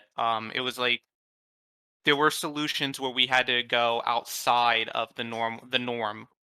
Like even if it's just bring the boss to the wall for look away nears, and that would have helped people so much. And it like in Prague that didn't happen for a lot of people. That's a next Also, I'll say question. Titan was the best fight to optimize as Yeah, well. so that actually Same is reason. like the optimization. Like when you are optimized, you get to those things, and a lot of these strats revolve around the tanks moving the boss. So I actually think like it is a hard question to answer. This tank optimization in this like whole expansion is really rich. There's so much to do, and I think there's so much to do. Like Rama, Lightning, Titan following the boss, Ifrit Garuda, uptime, Shiva, uptime. I don't know. It's uptime, just so many things you could do. And I don't know how much experience Sindalf has with like, you know, beating Deathy Stress, but also an E10S with 241 GCD. You don't have to lose your GCD or clip to a single Throne of Shadow in the entire fight, not 1, 2, or 3. Warrior can uptime the throne for the first one too. So then, the game that gets for other tanks is you can do your gap closer inside your buff, which saves you 40 monstrous potency, I guess. But it's still something to do, right? I think it's so rich, and I'm really blessed to have been able to experience the game at this optimization level. And although I'm sure that a lot of players will eventually at this end of expansion do the same exact thing, it's still really rewarding to pull off. Next one, I think this is a big reword and paraphrase.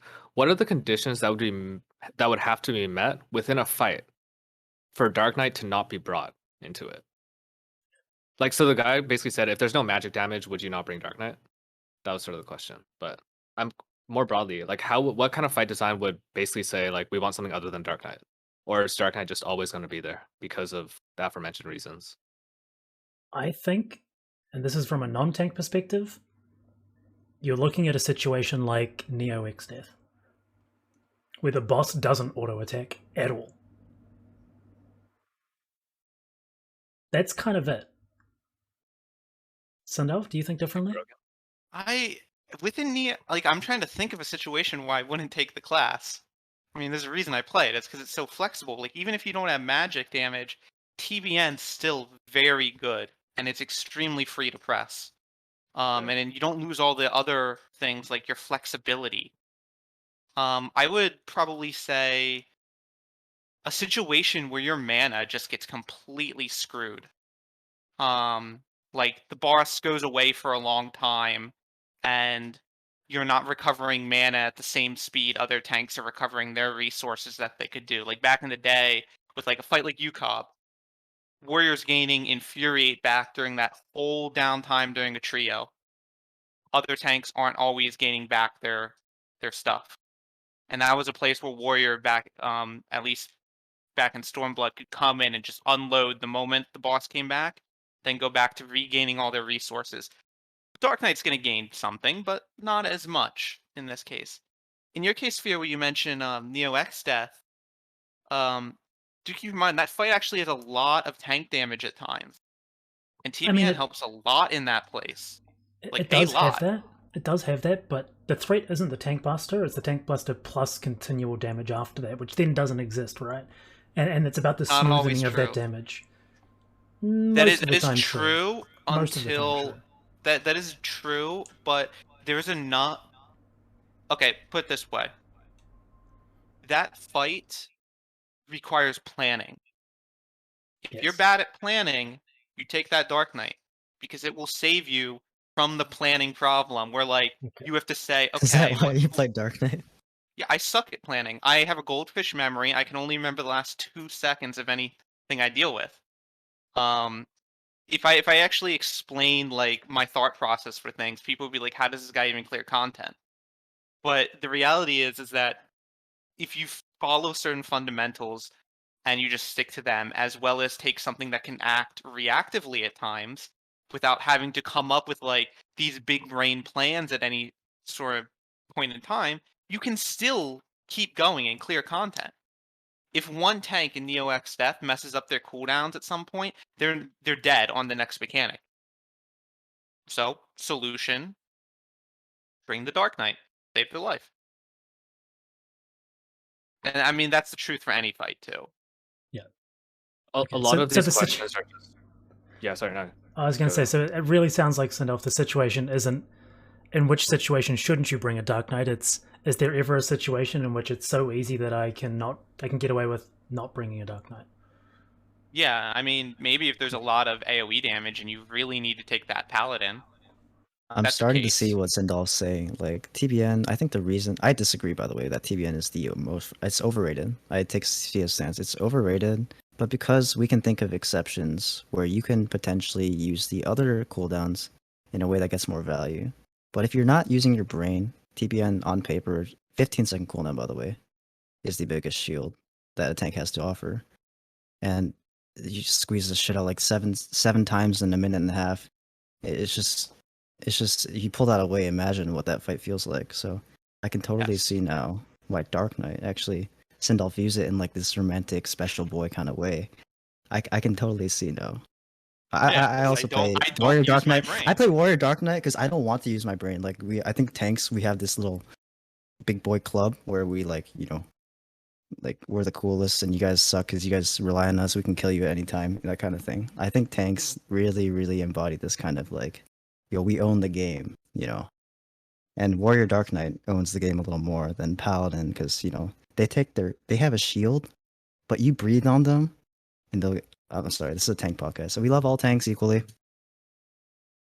Except for Warrior, obviously. We spent the first part of this podcast just shitting on Warrior. Yeah. It's good. Justifiably as well.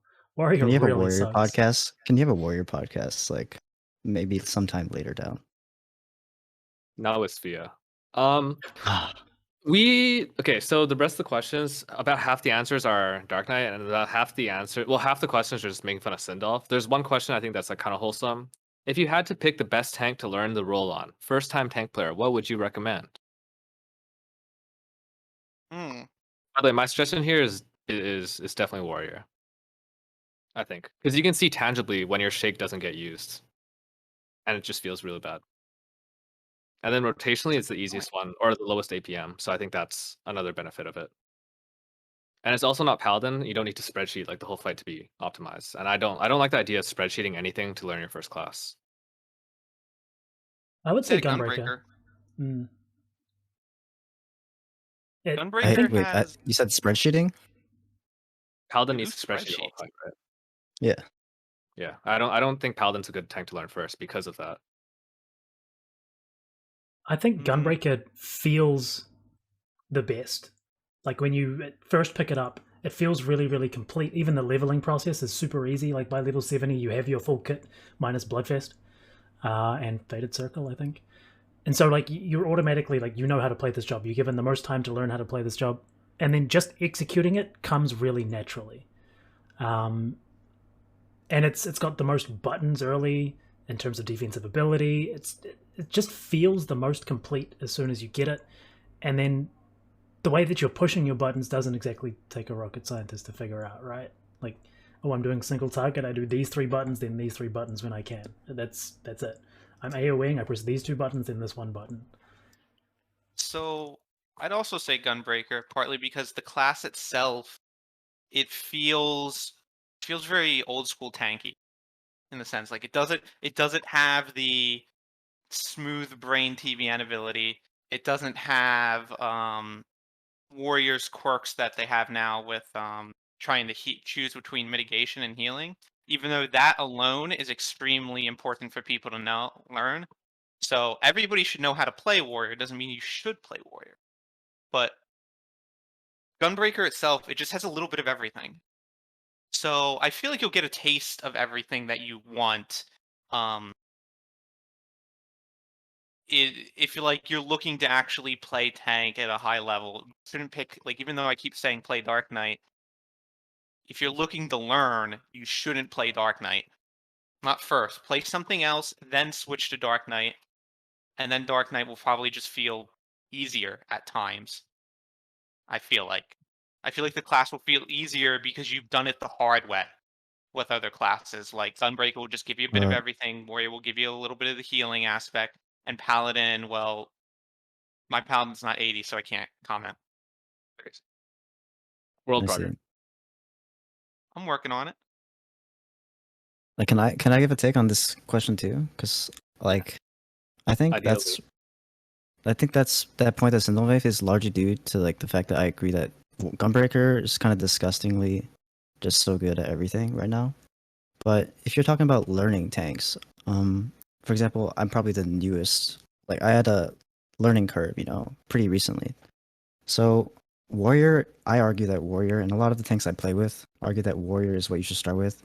I do know that Storm's Eye upkeep over capping is a risk if you're not used to keeping track of those things, but it is the only thing you have to keep track of, and you can literally eat a whole bag of chips like in one fight without losing any uptime, without messing up your rotation. You have so much time between GCDs, and you can focus on moving the boss, mitigation, thinking ahead, which are tank fundamentals, which, like I said, carry over. And Sindalf even mentioned this too. Like the fundamentals are so important. Go to the conversation that Gunbreaker, the most common complaint is that you can't move a boss during gnashing, and unless you know how the actual tech works for gap closing and how it manipulates the boss and where it thinks you are to where you actually are, to move a boss during gnashing, you're going to have a really hard time, and you're going to get a lot of complaints from your party members about moving the boss, and that's going to distract you from your goal, which is getting good at tanking. I think from damage, yeah, Gunbreaker is probably more straightforward than it seems. But if I were to actually answer the question of what should I start as a tank to learn tanking, I would go Warrior. You just switch off as soon as you're done the learning process. Yeah, and you do need to know how to move a boss if you want to get in Gunbreaker, and there's a tech that really helps. We're not going to get into today probably, but the gist of it is during No Mercy, you're gnashing half the time. During No Mercy though, you can use your gap closer whenever you want at no potency loss. Gap closing moves you directly from point A to point B, and the boss will chase you to point A. Whereas normally if you want to move the boss and just walk back and forth, you have to move in manually. So you can cover that much more distance by gap closing to move the boss. And unless you're doing that, you're going to really struggle. I have no idea what you're talking about with that, because I've never done that. But yeah, so like, yeah, it's kind of like when you gap close the boss, you have more time between the time you need to get in for the GCD, because the gap close basically teleports you there, right? Whereas if you were to walk in, so it, like, you gnashing, you gnashing, you have your first half of the OGGCD to move in, then you need to move in for a continuation, right? Mhm. But That whereas makes if you were to do gnashing, continuation, gap close, you can get gnashing, get the continuation at the max pixel as you're moving out, you basically have two OGCD spots, to move the boss, and the gap close will take you back to the boss. And the boss will actually chase you to where you started the gap closer, so you'll end up in the middle of the boss's hitbox. And that distance is how much farther you move the boss. Sorry, it's kind of like... I get what you're saying. That's actually good to know. I usually don't do that because I usually just drag the boss to where it needs to go personally, but that is a good thing you need to know. Play Gunbreaker. Yeah. I will say that your point of warrior, I think actually one thing that you'll learn a lot from playing warrior is the trade-off between healing and mitigation with raw intuition, and I think that's extremely important for a tank to know. Is when does like HP up actually make more sense than mitigation, or how does it feel to do that? Because if you're taking a tank buster, if you know you're going to live, the actually healing with flash is like so good, and it feels great when that actually hits right. I And that's a 100% agree. skill that you can bring. Well, hopefully you can bring to other tanks sometime in the future, because I really want more healing added to tanks. I'd love that in Shadowbringers. I Yeah, mean, totally. Endwalker. Yeah, absolutely. It also makes it better for your like when you start getting yourself into like more of a healer mindset. Because that's like That if would you're looking also... also to get better at tank, play healer. That Yeah. can help you. I mean, play any Can job, we right? You get hop to to know what you need to do. Yeah. Can we do the question and then drop? We're kind of touching on Endwalker right now, but I think it might be better if we kind of come back to it, just because it's a bit flighty. You know, we could go anywhere with it. Do you want to introduce our question for the week, or Sfia? Okay, so 'Cause every week we have a topic where we have, it's kind of like a tier list, but it's only going to be one this time around, and it's very topical. All right, and it's I'm going to go starting with Hiyori. I'm going to go clockwise around, so Hiyori, Sindalf, myself, then Jung. What is your favorite Christmas carol to raid to? Alright, so I had some time to think about this. I guess I would have to say Mariah Carey is now a valid answer, so I'm gonna go with Mariah Carey. Am I only picking one, by the way? Only one. Okay. I want you to imagine you're pulling after a wipe, very demoralizing. You're going for world first, and it's just you get this awkward pause, after someone talks and says something. What this would really pick you up. You hear the bells, then you hear I don't know what the fuck. The whole point is this would truly increase your chances of success. Oh, absolutely. It's just that effective. Yeah, Mariah's inspiring. I understand. Yeah. All right, Sindalf, what do you got? I mean, if I was to listen to anything, it would probably be something like Jingle Bells, but I don't listen to music in Raid. I listen to the in-game music. So That's fair. I refuse to answer your question in the sense that I don't wish to participate in it, and I never would. So the problem with all of this is that there's going to be a subset of players who want to clear week one who are gonna have to be listening to background Christmas music because of the raid release time. So maybe it's not a problem for those of us clearing day one, day two, but those people aiming to clear on the weekend who need every single raid day maybe not be so fortunate. Anyway, my answer has got to be Snoopy's Christmas, right? There isn't a better Christmas song of all time. Snoopy's Christmas is just the best. Just because of its like quality of the song. It's just the best. Yeah. I don't know. I guess I'll have to go with I Saw Mommy Kissing Santa Claus.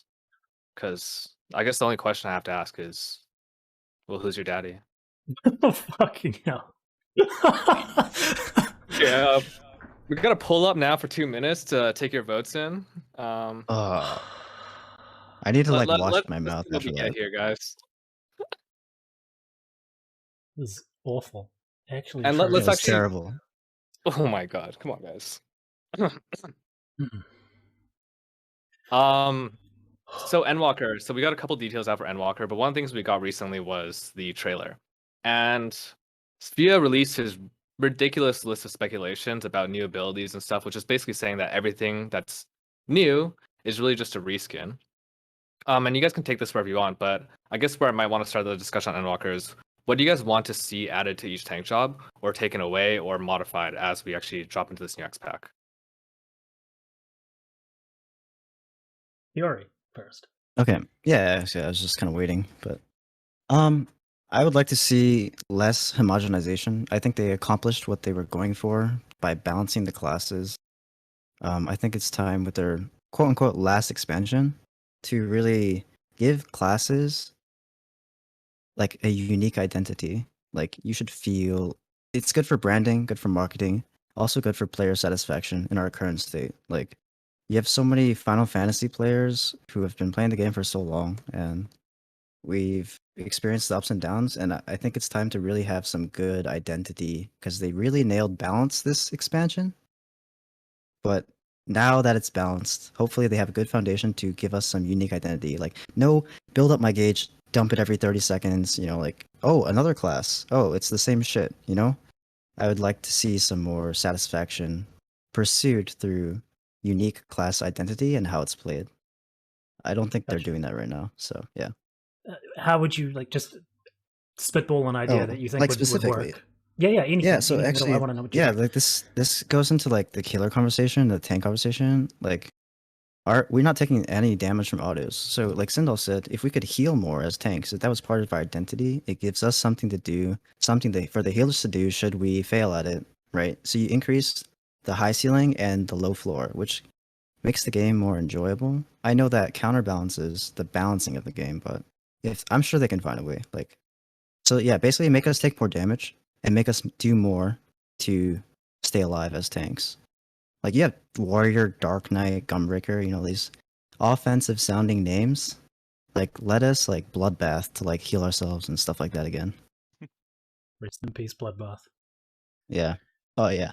I meant more Yeah. like figuratively, but like get down and dirty. But yeah, that was a skill, so.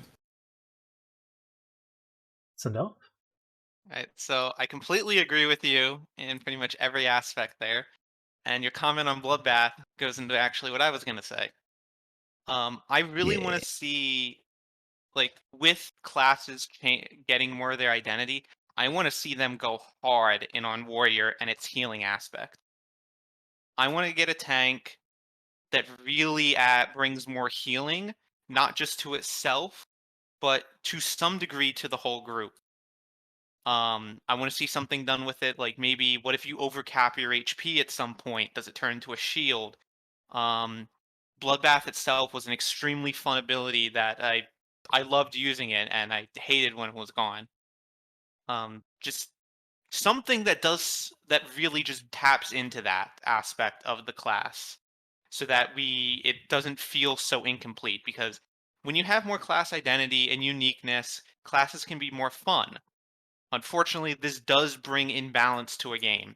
And if they do this, Endwalker probably won't be as balanced as Shadowbringers is. But it might be more fun until you play the one class that isn't very good, and then everyone doesn't allow you to join Party Finder. That's probably the nightmare scenario that Square Enix is trying to avoid. Like, nobody wants Heaven's Ward Monk again. Or Shadowbringers. Even now, Warrior. people are banning Warrior, Bard. Bard's Dragoon? great. No. Dragoon? Anyone who No, bans Dragoon and Bard has Bard no are idea what pretty they're doing. There's this evil propaganda going around PF right now. Like I can't even sign up as a warrior. It's locked out. Is it griefing my litany? Okay, if Dude, you're that's the exactly okay, it. get this guy out. Get this.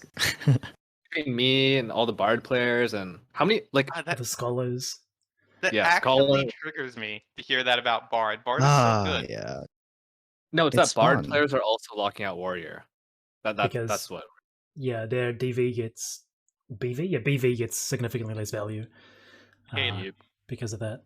I think what I want from tanks. I'm not a tank player, but I'd like to see more agency. We talked about that a lot. Mhm. How the agency's been taken away and further away. Defined strengths as well, I think, is really important. Like, remember when Paladin was the de facto physical damage tank, and Dark Knight was the de facto magic damage taking tank. People thought that was a huge problem, which was at the time, but only because of the fight design. As long as the fights are designed in a fair and balanced way, you can have those strong identities and not feel bad for playing one or the other. Maybe you need to be flexible, but I think that should be good. I'd like to see those sorts of very clear, defined strengths come back. Doesn't necessarily have to be offensively, but can also be defensively. Yeah, I agree with you, Sfia. I actually would love a reason to swap tanks in the middle of prog. Because I've never had to do that. And I think the only time I've ever heard of anyone doing that is A7S. We did that. Where you would take We a paladin into that fight instead of taking a Dark Knight. We swapped the Gunbreaker in the last fight of this tier. But yeah, the reason that we swapped wasn't because of the... Yeah, we used Paladin I guess we did. 9, 10, 11, But and then we swapped to Gunbreaker that was in 12. different. Yeah, it was. It wasn't because of... That was pre-planned. Yeah, it wasn't That because of wasn't- something the fight threw at us. It was we want more damage when we get to the last fight decision, which is the obvious choice to bring a Gunbreaker. Yeah, that was pre-planned. So that doesn't... I feel like I want us to do, like, look at a fight and just be like, yes, Paladin, very good. Let's take it. Yeah. Things like that. I But you want to need plug more in job for- ID for it. just for the people only listening, that Hiyori somehow won that vote. I don't know how. I Wait, thought what? mine was the best by far, the Christmas song vote. So I took congratulations to advantage you. of the fact that people are Mariah Carey fans. I thought mine was everyone's a so Mariah Carey good, fan. man. If Anyway, I would honestly have voted for Snoopy. Anyway, what? Okay, whatever. You guys are all. I would like to see an extension of Paladin's magic phase, or just something more there. I don't know. I want to have a tank that is totally ranged, that has a cast bar all the way and no weave windows, and that every time you want to weave in your mitigation, you need to hard clip. what? Bro, that sounds like How... arts. That sounds, Sounds like terrible. Royal Have Foot you Stall. played... Hold on. Have you played Blue Mage? Casting on tank is terrible.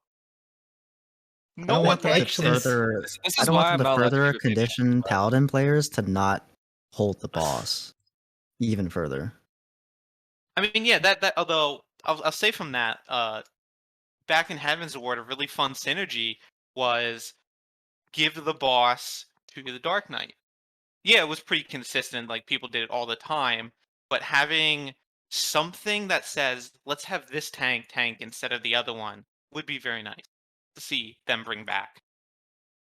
Like, maybe if Paladin's shield becomes better and we can say, have the Paladin take all the auto attacks, that'd be beautiful to see again. Just for reference, Jung just suggested a full cast bar tank. He also has written a guide for a Flicker Strike cast on crit Firestorm build. PoE stuff, dude. So People like, don't know what I'm talking about. I don't think you knew what you were talking about on that fucking guide. So it's bad. Don't worry. I think we should all appreciate that was a terrible suggestion, and we can just move on. Where can I download this? Do not. As far as so that's what we want to see. What were the sort of... Did you want to revise some of your predictions, Sfia, as far as what you think will happen, I guess?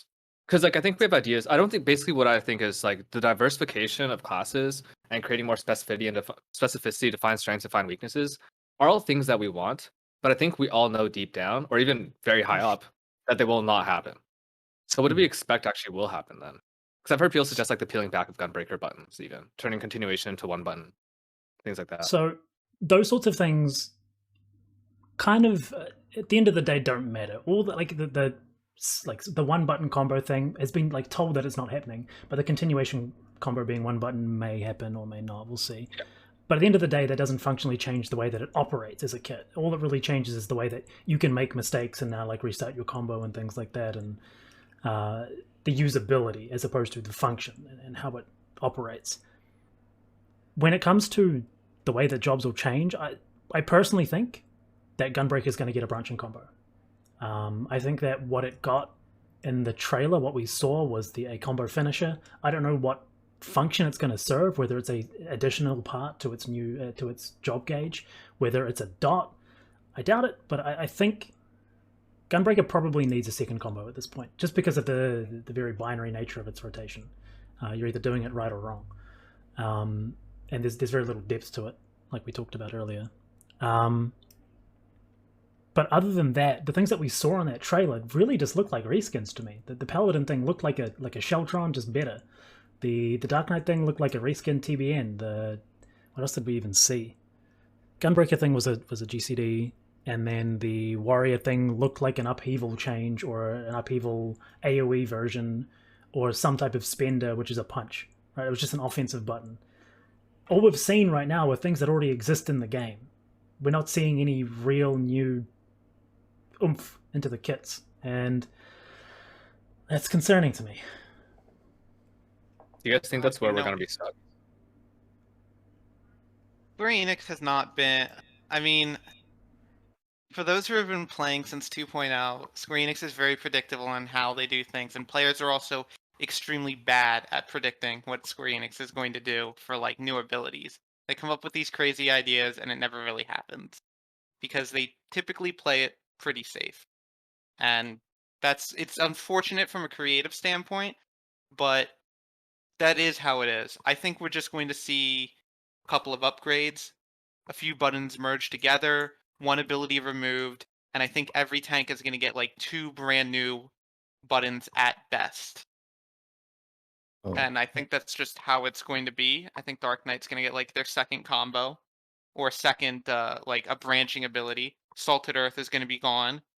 TBN upgrade as we know, and then 2 other abilities are going to get upgraded or modified completely. Because one thing at least when we're having this discussion, we need to keep one thing in mind, and that is button count. Final Fantasy XIV is known for having too many buttons.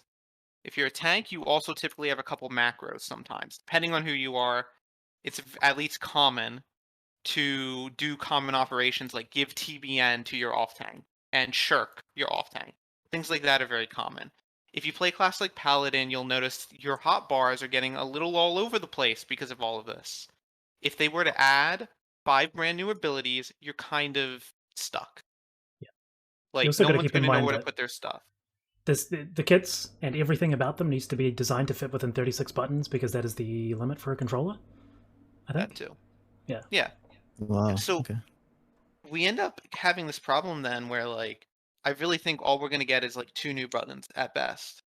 We might remove one and then everything else is an upgrade. So I don't think we'll see anything too drastic. I am actually extremely curious what they're going to do with each tank personal defense. Like it looks like Paladin might be getting an enhanced Sheltron of some kind. Now I hope it's not just the duration increase, it actually does something extra on top of it. Like maybe depending on the type of damage or how many hits or something like that that you mitigate, you get some sort of effect. Hmm. And then upgrading TBN is actually just weird to me. It could just be a graphical change as well. Because that's what That it looked like to me. Like, do it they could really be. need another single target shield? Like, come on. I don't think so. They could do I- something with it, but it's just buffing it sounds busted. Like that's Yeah. really good unless they buff all the tanks across the board, because that represents a design change that they're doing in terms of like damage values. Yeah.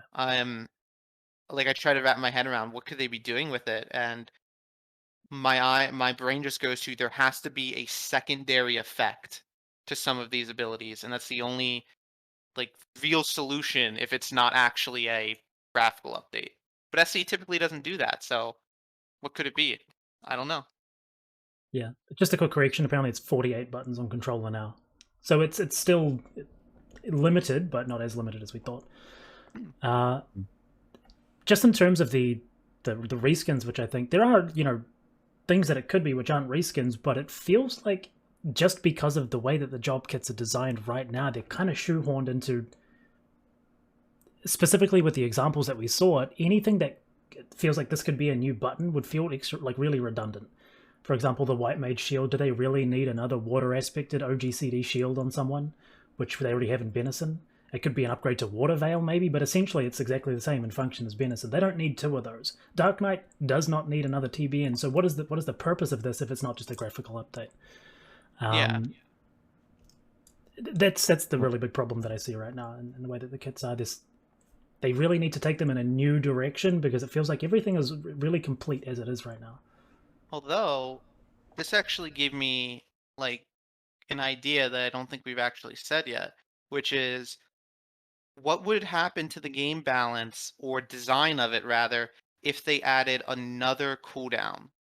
Like let's just say you had a second Rampart, 2 charges of Rampart. Mm. How would that change things? Well, they'd have to have more damage, and it would have to be more frequent. Both something people have been asking for. I would be okay. So I think actually a really healthy change would be 2 charges of Rampart and remove the trait with 20% mitigation. I don't know if removing the 20% would be good, but like 2 charges of Rampart without being able to stack it. Yes. That would be, I think, I really, really interesting. I think one thing that comes into factor, if I could, butt in for a second, is I remember reading when they were explaining how they were approaching designing Promise, and they said they took into account the fact that the player base is expanding and getting better at a faster rate. So yeah, like we're limited by how many buttons we can have, so scratch that. But you can still increase the depth of the experience of play by increasing more interactions between skills. Mhm. And so instead of having a 30-second burst window and like mitigating only for 10 seconds out of every 90 seconds and then doing nothing essentially for the rest of the fight, you can have secondary, tertiary, not as flashy or effective as your main burst window, but maybe other interactions like, maybe, I don't know. I didn't see the big TBN, but I'm imagining they can add some depth if that's how they want to approach it. But then again, they could also change gear and say, we have so many new players, we want to cater to them, and maybe we'll be disappointed as the experienced players. So it really depends more on what their business move will be, and then they have a ladder to climb up essentially, where they either do only reskins or maybe they add more interactions, more damage, more stuff to do.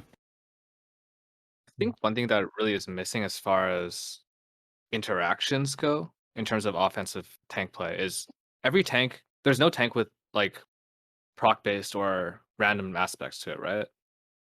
So you could argue that TBN doesn't proc sometimes because of variance, but that's like so stupid. That's ridiculous.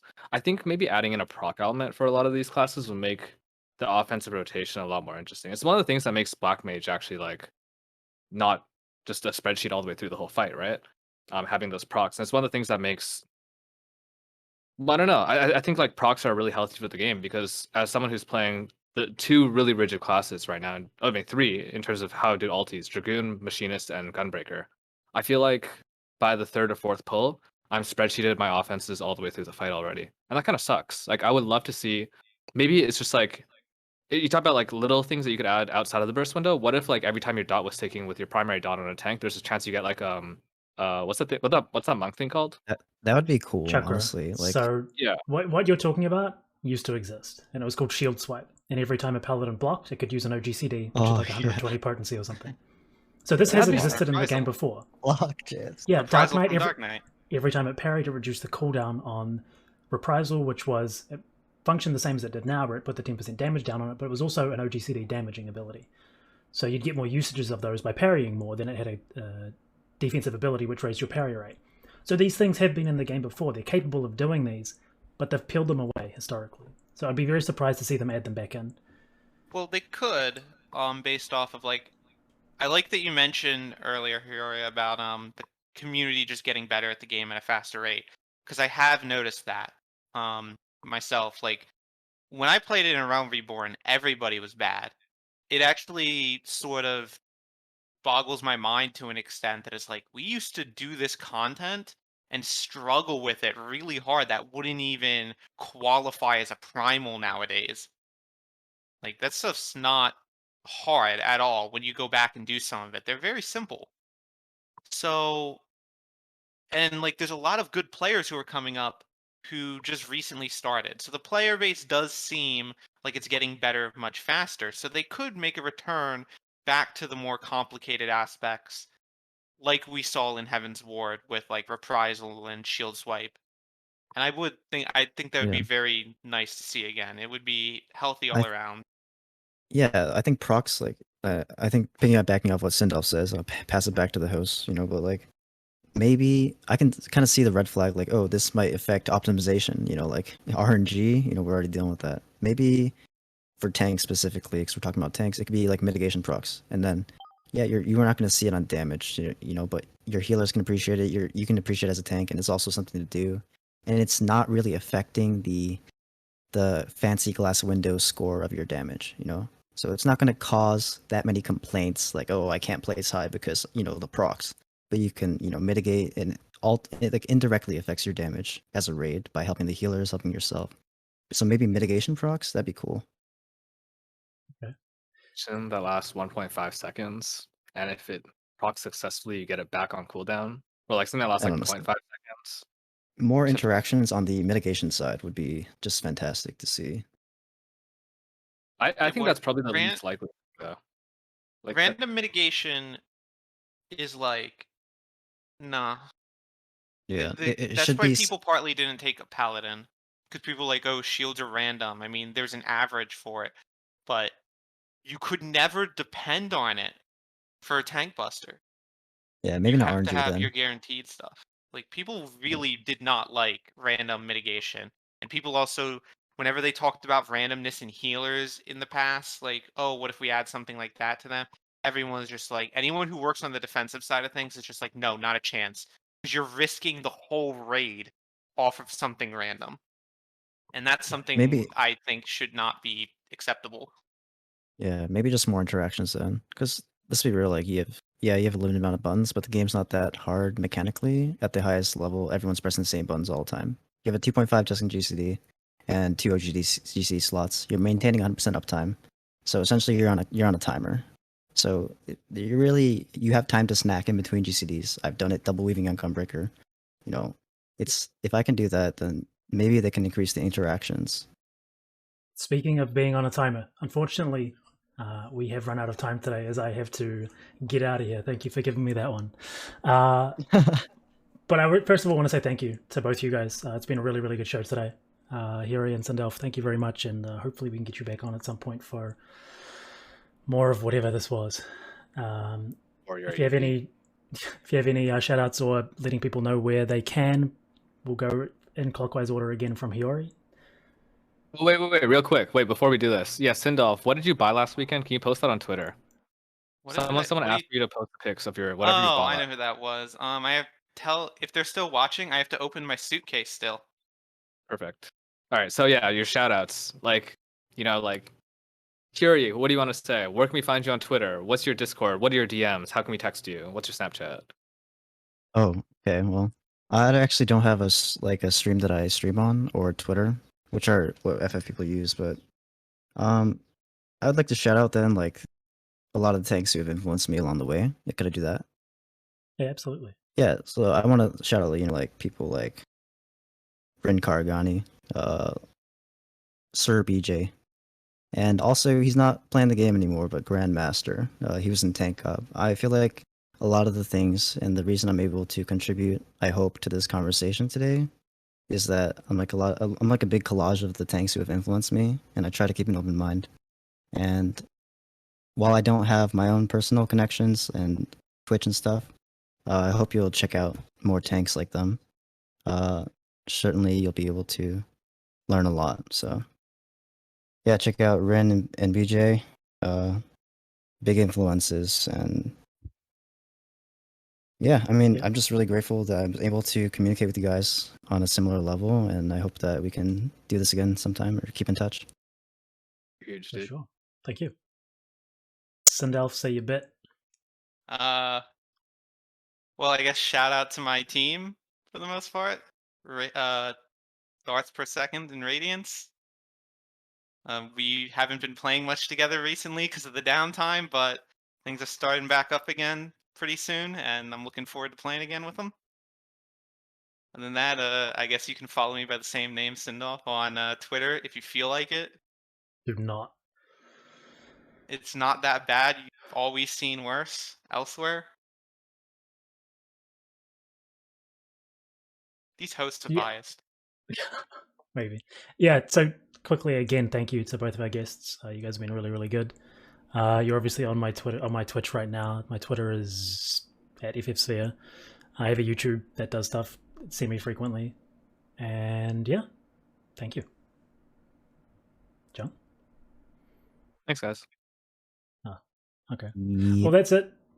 We're going to end here, and I just want to say a quick thank you to everyone for watching as well. You guys have been great. And I'll see you next week. Is it? No, not next week. We're going to be taking the week off, right? No, it's next week for the PoE release. Next week. Okay, so will have one next week. We'll update you throughout the week about what it's going to be. Is there... Yeah. Thank you and goodbye.